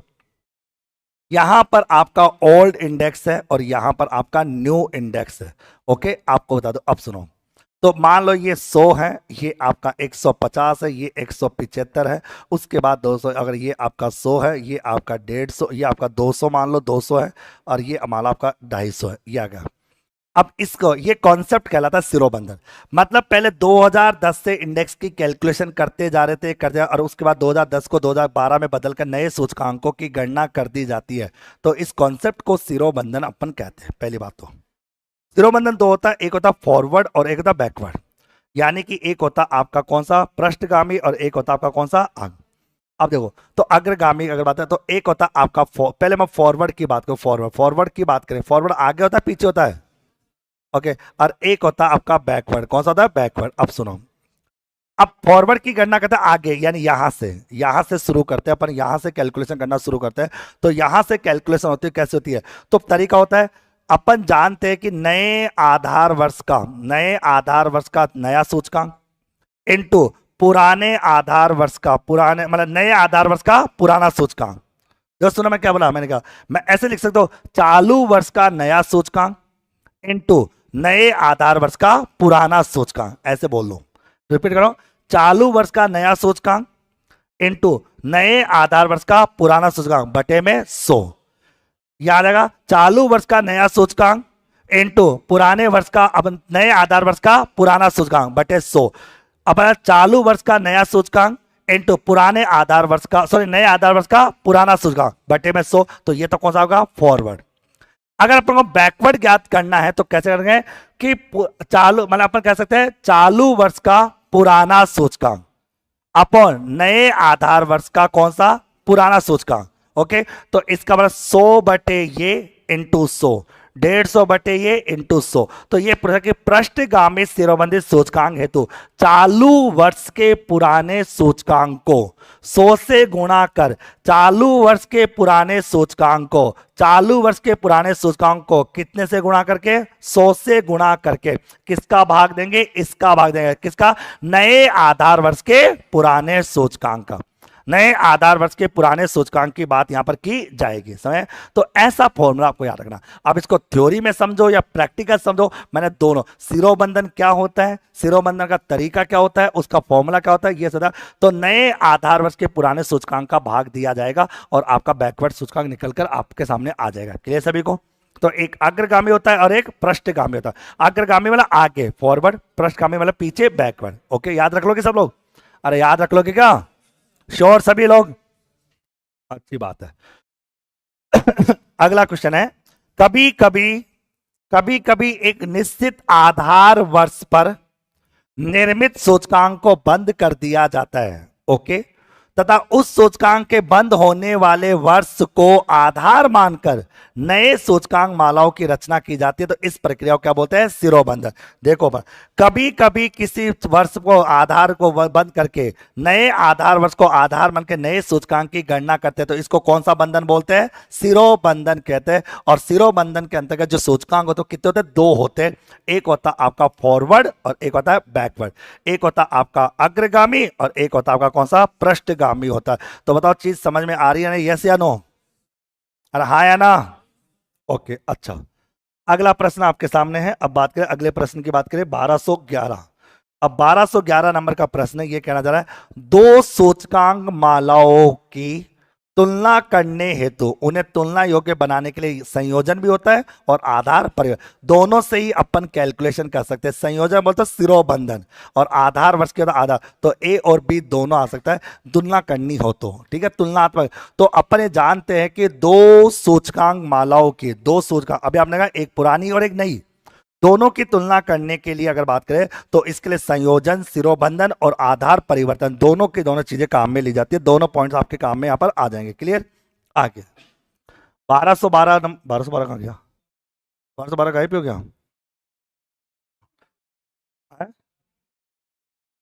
बुक में गायब है? ये अच्छी बात है। आ गया। वो क्या था, 1212 सही नहीं होता ना, शुभ नहीं होता, तो हमने रखा नहीं, 1212 शुभ नहीं होता। नहीं नहीं, रीजन होता 1212 शुभ नहीं होता, मैं 28 दिवस लगूंगा। आगे तो अपन क्या, आगे मूल्य सूचकांकों की रचना करते समय निम्न में से किस समस्या का समाधान करना पड़ता है? ओके, सूचकांकों की गणना करते समय कौन सी समस्या का समाधान? पहले देखो सूचकांकों में प्रॉब्लम क्या क्या आती है। सबसे पहली बात तो प्रॉब्लम ये आती है कि सूचकांकों का उद्देश्य क्या होता है, ये नहीं पता। कईयों को उद्देश्य नहीं पता कि एक्चुअल सूचकांक की गणना करते समय किस बात को ध्यान में रखे कौन सा। तो एक तो उद्देश्य निर्धारण करने में प्रॉब्लम आती है कि इंडेक्स की कैलकुलेशन करते समय उसका ऑब्जेक्ट क्या था, उसका उद्देश्य क्या था। उद्देश्य को डिटरमाइन करना थोड़ा बहुत टिपिकल टास्क माना जाता है, पहली बात तो। दूसरा, मूल्य उद्धरण, ये इंपॉर्टेंट है कि कौन से वर्ष को आधार वर्ष के तौर पर लिया जाए और कौन से वर्ष को चालू वर्ष के तौर पर माना जाए, या कब आधार वर्ष के आधार पर गणना करनी हो और कब चालू वर्ष के आधार पर गणना करनी हो। कीमतों को लेना भी बड़ा टिपिकल होता है। और याद है पदों, पद ने मदों का चुनाव करने में दिक्कत होती है कि कौन सी वस्तु को ले कौन सी वस्तु को ना ले। जैसे आप जानते हो कि WPI की कैलकुलेशन करने के लिए 697 वस्तुओं को काउंट किया जाता है। अब आप बताओ कि 697 वस्तुओं को काउंट करके अपन निकालते हैं, तो बताओ ये प्रॉब्लम थी या नहीं थी कि एक्चुअल में हजारों प्रकार की वस्तुएं होते हुए उनमें से 697 वस्तुओं को चुना होगा, तो कितनी टिपिकल बात हुई होगी। और वो चुनते समय कौन सी को लेना और कौन सी को नहीं लेना, और जिसको लेना उसका वेटेज क्या होगा, उसका मूल्य क्या होगा, उसकी कीमत कैसे तय की जाएगी। तो एक्चुअल में इंडेक्स की कैलकुलेशन करना एक टिपिकल टास्क होता है, क्योंकि इंडेक्स की कैलकुलेशन करते समय उद्देश्यों की बात करें, कीमत की बात करें, वस्तुओं की बात करें, उनके आधार वर्ष की बात करें, उनके वेटेज की बात करें, ये अनेक प्रकार की समस्या होती है। और इन समस्याओं के आधार पर अगर समाधान होता है, जब ये प्रॉब्लम नहीं होती तो एक बेहतरीन सूचकांक का निर्माण अपन वहां पर कर सकते हैं। आगे अगला प्रश्न कहना चाह रहा है कि निम्नलिखित में से सूचकांकों के बारे में क्या पॉइंट सत्य है। सूचकांकों के बारे में सत्य पॉइंट की बात अपन करते हैं। अब सुनो, सूचकांकों की बात करें, पहला तो ये सापेक्ष परिवर्तनों के अनुमान का माप है, बिल्कुल है, क्योंकि यहां पर तुलनात्मक अध्ययन किया जाता है। आधार वर्ष की कीमतों के आधार पर चालू वर्ष की कीमतों का अध्ययन किया जाता है। तो ये आपकी सापेक्षिक परिवर्तनों के अनुमानों का माप है, ये 100% सही है। यह गुणात्मक परिवर्तनों की उपेक्षा करता है, बिल्कुल करता है, क्योंकि सूचकांक में केवल और केवल कौन सी चीजों को देखा जाता है, मात्रात्मक परिवर्तनों में होने वाले सापेक्षिक परिवर्तनों की बात करता है। गुणात्मक परिवर्तनों की यह उपेक्षा करता है, गुणात्मक परिवर्तनों को यह शामिल करता ही नहीं है।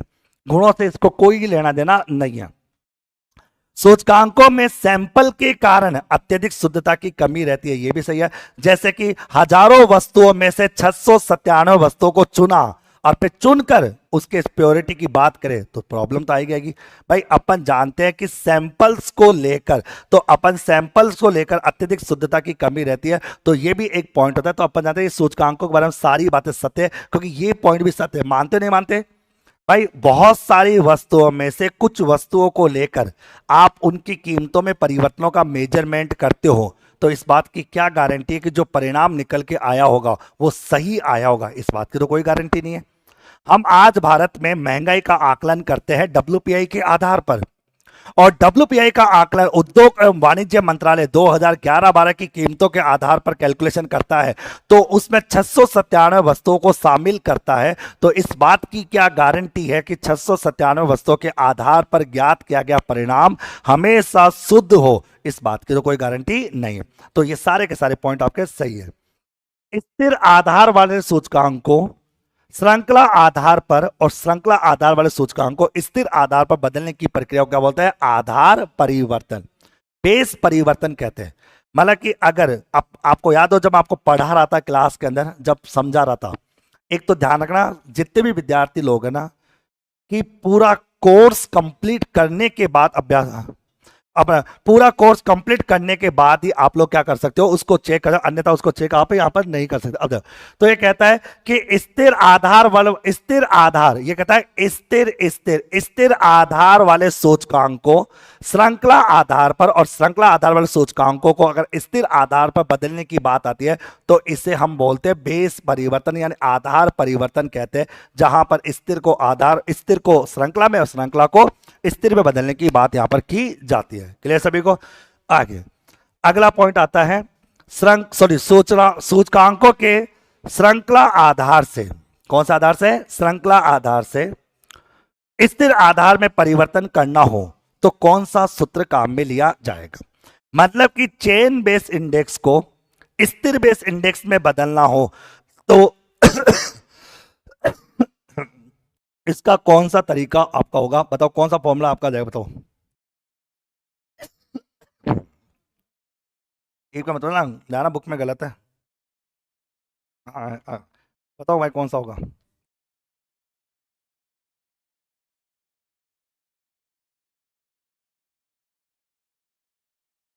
टॉपिक समझ में आ गया क्या कहना चाह रही है? कि चेन बेस इंडेक्स को बदलना किसमें? स्थिर में, मतलब फिक्स बेस इंडेक्स में। बताओ क्या फॉर्मूला होगा, बताओ।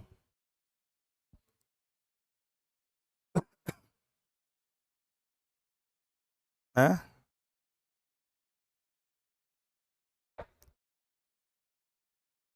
बुक में देकर टुका दी और पक्का? अच्छा, जबरदस्ती। पहले टॉपिक को सीखो। देखो, इसको आधार परिवर्तन कहते हैं। जैसे कि मैं सिखाता हूं कैसे। ये आपका ईयर है, जैसे मान लो 2000 आपने 20 लिखा, ये आपने 2021 लिखा, ये 2022 लिखा, और ये 2023 लिखा। यहां पर चेन बेस इंडेक्स दे रखा, चेन बेस, और इसको बदलना फिक्स बेस में। किस बदलना? फिक्स बेस में। मान लो कि ये आपका 80 है, ये आपका 125 है, ये आपका 175 है, ये मान लो 200 है। अब इस चेन बेस को फिक्स में बदलना तो चेन बेस को फिक्स में बदलने के लिए ये तो ये का ये रहता है, जो है वो कब वो रहेगा, उसमें कोई परिवर्तन नहीं होगा, जानते हो। तो इसमें तरीका होता है चालू, इसका बदलने का तरीका 125 इंटू 80/100। मान लो जो भी आंसर आया, ये 5 आए, 4 आए, 20 आए, 20, ये क्या 100 आ गया? 100 ये 5 हो गया, 4 हो गया, 20 हो गया, तो 100 हो गया ना, 100। फिर इसको करोगे 175 इंटू 100/100, तो ये आएगा, और ये आएगा 200 इंटू 175/100, तो आ जाएगा आपका कितना? 350, जो भी आएगा। तो फॉर्मूला क्या हुआ? चालू वर्ष का श्रृंखला सूचकांक इंटू गत वर्ष का स्थिर सूचकांक बटे में 100। इसे बोलते हैं जब चेन बेस इंडेक्स को फिक्स बेस इंडेक्स में बदलने की बात यहां पर की जाती हो। तरीका समझेगा? और इस कॉन्सेप्ट को क्या बोलते हैं? सिरोबंधन के आधार परिवर्तन। आधार परिवर्तन कि चेन बेस को आपने फिक्स बेस में बदला है या फिक्स बेस को चेन बेस में बदलाओ। समझ आया? मैंने क्या समझ आया? तो फॉर्मूला याद हो जाएगा। थ्योरी और प्रैक्टिकल दोनों आपके सामने। एग्जाम में पता क्या होगा, पूछा जाएगा एग्जाम में तुमसे, एग्जामिनर इस टॉपिक से ये प्रश्न पूछ सकता है कि आपको इतना लिख देगा कि ईयर लिख देगा, चेन बेस लेगा, और पूछेगा 2022 में स्थिर बेस सूचकांक क्या होगा। ये प्रश्न पूछ लेगा 2022 का स्थिर बेस सूचकांक निकाल के दिखाओ। तो आपको पूरी चेन को बनाना पड़ेगा, क्योंकि 2022 का निकालोगे तो 2021 का पता होना चाहिए, और 21 से पहले 20 का पता, तो एक चेन, तब आप उसका आंसर दे पाओगे। समझ में क्या करना चलो? और हाँ या ना? तो ये आधार परिवर्तन होता है, जिसमें ये बताया जाता है, इसको बोलते हैं आधार परिवर्तन। कौन सा परिवर्तन होता है? आधार। ये आधार परिवर्तन कहलाता है, जिसके अंतर्गत अपन जानते हैं कि श्रृंखला सूचकांकों को स्थिर सूचकांकों में बदलने का कार्य किया जाता है। तो कॉन्सेप्ट और थ्योरी और प्रैक्टिकल दोनों आप लोगों को समझ में आ रहा नहीं आ रहा? यस या नो? बहुत अच्छी बात है। अगला अगला है कि भारित सूचकांकों की बात करें, कि भारित समष्टि मूल्य सूचकांक। आगे मत पढ़ो। भारित समष्टि मूल्य सूचकांक आपके 6 होते हैं। लेस्पेर, पासे, बाउले, मार्शल, फिशर और केली। ये लाना पहले तो ये बताना चाहिए।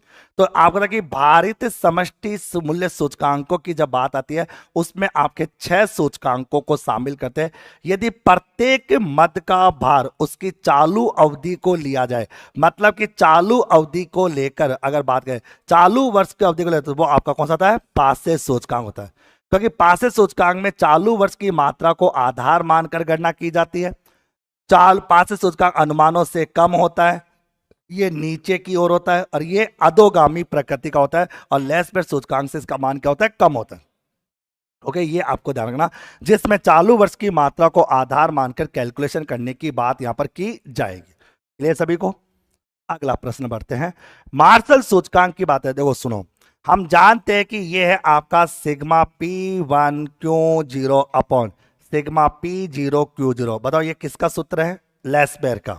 अरे किसका सूत्र है? लेस्पेयर, जिसमें आधार वर्ष की मात्रा को आधार मानकर गणना की जाती है। इसी के साथ आप जानते हो कि sigma P1Q1 upon sigma P0Q1, बताओ ये किसका सूत्र है? पासे का। और इन दोनों का जब हम औसत ज्ञात करके गणना करते हैं तो कौन सा बनता है? मार्शल सूचकांक। कौन सा? मार्शल।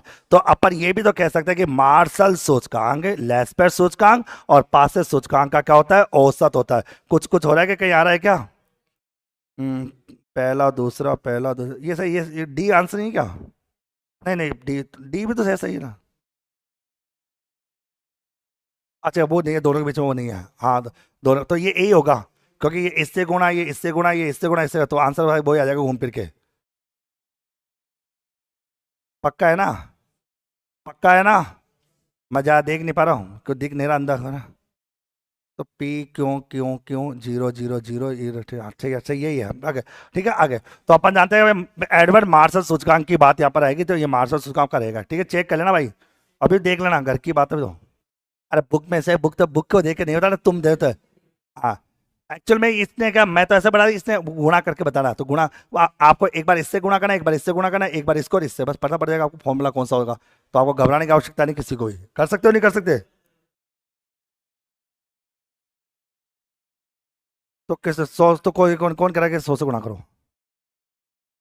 ये कोई बात है क्या? 100 तो एक अनुपात होता है कि इसको प्रतिशत में दर्शाना, तो 100 से कर लो, नहीं मेरे को ये कौन कहता है कि गुणा हो? वो ये कोई नियम थोड़ी है। समय में लगो, मैं समझाता हूँ, तुम्हारी गलत में निकालो। कल को तुम ये कहोगे, मान लो एग्जाम में क्वेश्चन आ गया लेस पर सूचकांक, तुम कहोगे sir sigma P1Q0 upon sigma P0Q0, एक ऑप्शन तो ये आ गया, और एक ऑप्शन आ गया sigma P1Q0 sigma P0Q0 into 100 आ गया। ऐसा ऑप्शन आ गया, अब बोलो कौन सा होगा? ठीक है, तो एग्जाम में पी के पेपर बना रहा है। ठीक है, ऐसा होता नहीं, दोनों ही सही है। ठीक है, और ये वो लोग होते हैं जो फिर पढ़ाते ना यूट्यूब पे, वो लोग होते हैं। ठीक है, तो ये किसने कहा कि गुणा? कई बार क्या होता है, जिद बहस करते लोग। कई बार मैं बच्चों को ये समझाता हूँ कि बेटा, कई बार होता है 1/2, पॉइंट 50, 50%। बच्चे वैसे सर ये तीनों अलग है, तीनों अलग है, एक है नहीं। कई गणित, कई हमको गणित पढ़ा देते हैं सर, ये अलग अलग है, तो एक ही तो एक है, हो किसमें? ठीक है, आगे आगे, चलो आगे। अगला प्रश्न देखो, अगला क्या करना चाह रहा, आगे देखो। 1219, अब 1219 नंबर का प्रश्न क्या कहना चाह रहा है, अब सुनिए यहाँ पे, अब चलते हैं यहाँ पे, देखते क्या है। ये कहना चाह रहा है कि लेस पेर पासे की मात्रा सूचकांक विधि का परिकलन एक टोकरी में रखी गई वस्तुओं पर किया गया है। बिल्कुल ठीक है, लेस पेर का और पासे का। यदि प्रत्येक वस्तु की मात्रा में 30% तक घटा दिया जाए, ओके, तो आधार वर्ष वही मानते हुए नया सूचकांक दोनों, तो दोनों का मान क्या रहेगा? बराबर रहेगा, दोनों का मान बराबर रहेगा, दोनों इक्वल रहेगा। दाना, अगर प्रत्येक वस्तु की मात्रा में या कीमत में परिवर्तन, तो लेस्पर सूचकांक और पासे सूचकांक दोनों की बात यहां पर आ जाएगी। ओके, आगे आगे, अगला पॉइंट। यदि यदि यदि पासे के सूचकांक को मूल्यानुपात मूल्यांपात के भारित सूचकांक माध्य के रूप में दर्शाया जाए, तो भार का चयन किस प्रकार से किया जाएगा? भार का चयन किस प्रकार से किया जाएगा, यह प्रश्न आपके सामने यहां पर आता है। ओके, अब सुनो, तो यह प्रश्न कहना चाह रहा है आप लोगों का यहां पर, ठीक है, एक ही तो आंसर हो, ये ऑप्शन तीनों बी सी डी सेम ही तो है? सारे सही है। अब तो फिर मैं क्या कर सकता हूं उसमें? अरे ए तो गया भाड़ में। यह ना कि यदि पासे के सूचकांक आप जानते हो, ये होता है sigma P1Q0 upon sigma P0Q0 के रूप में मूल्यांपातों के में भारित समांतर माध्य के रूप में दर्शाया जाए, तो भार का प्रयोग होता है, इसका भाग लगेगा इसका। अब ये देखो कहां पर है?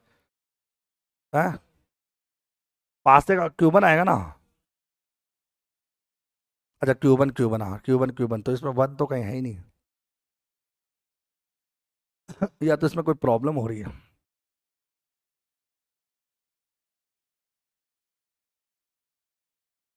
यदि पासे के सूचकांक को मूल्य अनुपातों के यानी लिंक रिलेटिव के भारित समांतर माध्य के रूप में दर्शाया जाए तो भार का चयन किस रूप में होगा? तो भार का रूप तो इसमें का वन मतलब आधार वर्ष की मात्रा के आधार पर होगा, आधार वर्ष की मात्रा। तो इसका फॉर्म, इसका बेसिकली आंसर ये आना चाहिए मेरे हिसाब से Q10 मात्रा ये होना चाहिए कि P0Q1 ये रहना चाहिए था। ये ऑप्शन में कहीं है ही नहीं। देख लो भाई कौन सा आंसर होगा। हाँ? सही से मतलब नहीं, इसमें है नहीं ना आंसर, तो आंसर बताऊं कैसे मैं? हाँ? डिलीट विलीट तो मत करो, लेकिन आंसर ढंग से देने का। P01 Q01।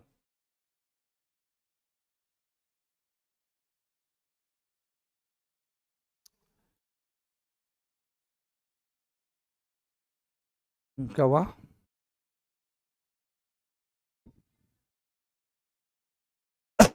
अच्छा इसको लेस पर कर दे। ये गजब बात है।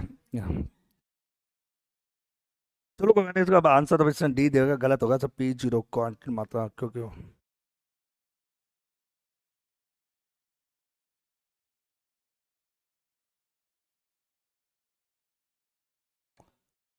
नहीं समझ से क्या बात समझ में आ रहा है तुम्हें? भाई पासे सूचकांक कहता है, पासे सूचकांक में हमेशा चालू वर्ष की मात्रा के आधार पर गणना करते हैं, ये पता है ठीक है। तो ये हो सकता है ये फॉर्मूला, अगर भार पूछता तो मतलब इसका फॉर्मूला लगता है ठीक है। चलो कोई बात नहीं, देखते अपन ठीक है आगे। तो ये तो क्या कितने हो गए? 1220। आज के लिए अपन इतना ही। ओके। अब आपकी कल से आपकी क्लास बहुत चलेगी, पूरी धारणा कल से पूरी चलेगी। आज तो नहीं होगी, कल। नहीं नहीं कल कल हाँ कल तो हो जाएगी, कल तो। आज नहीं होगी, आज तो जूनियर अकाउंट वाले आ रहे हैं ना। सर सर भी नहीं होंगे अभी, तो शायद सर भी निकल गए कोई काम से। जूनियर कल कल तो क्या वो रूम में AC उसी लगेंगे तुम्हारे लिए। तो फिर कल तो बस 2 बजे बाद वैसे छुट्टी करनी पड़ जाएगी। हैं? आएंगे कब मतलब? आना तो 12 बजे ना। कल कल की बात है सर, कल का टाइम चलेगा, कल नीचे स्टूडियो बन जाएगा कल आज का ठीक है। परसों आपकी क्लास, फिर हो सकता है आपको सुबह बुलाया जाए आपको भी। अब वो बता देगा आपको, टाइम टेबल बता देंगे ठीक है। टोटल कितने क्वेश्चन हो गए, बाकी कितने रह गए सर ये बताओ? बाकी मैंने बोलता कि पूरी मतलब फरवरी तो नहीं जाना चाहिए पूरा यार, 15 फरवरी तक पूरा करा। 15 तो होगा नहीं यार।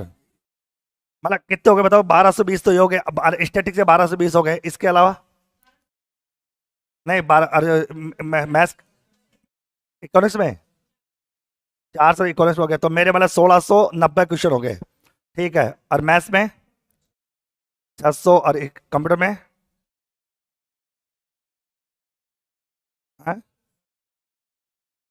710 है, यानी कि 1310 है। तो अपन 1300 1700, और ये होगा आपका 3000। और भाई अब तो आधे हुए हैं भाई। अभी 3000 कुछ है। मतलब कहने मतलब कि अभी तो आधे हुए ना, 6000 क्वेश्चन है टोटल है। मतलब 1 महीने में आधे हो गए। आधे ज्यादा हो गए थोड़े से। नहीं सर 58 30 नहीं, सो ज्यादा क्वेश्चन है। कहने की बुक है तो क्वेश्चन ज्यादा से है आगे। 8,5837 ही है। 5,800 से फिक्स है। नहीं फिक्स नहीं, 7 ज्यादा है।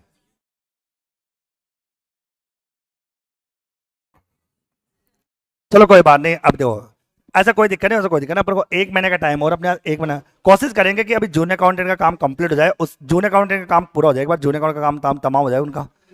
फिर उसके बाद फिर उसके बाद अपन तुमको पढ़ाना फिर 11 तारीख बाद। लेकिन टारगेट है कि 15 तारीख तक तुमको फ्री करे कैसे भी। 15 से या 20, तो 15 तारीख मैक्सिमम, 15 में होगा नहीं लेकिन। हाँ? अरे फ्री मतलब होता है कि एक बार यार हम तो हमारा काम करें ना एक बार। ठीक है। चलो बाकी बातें बाद में ठीक है, थैंक यू।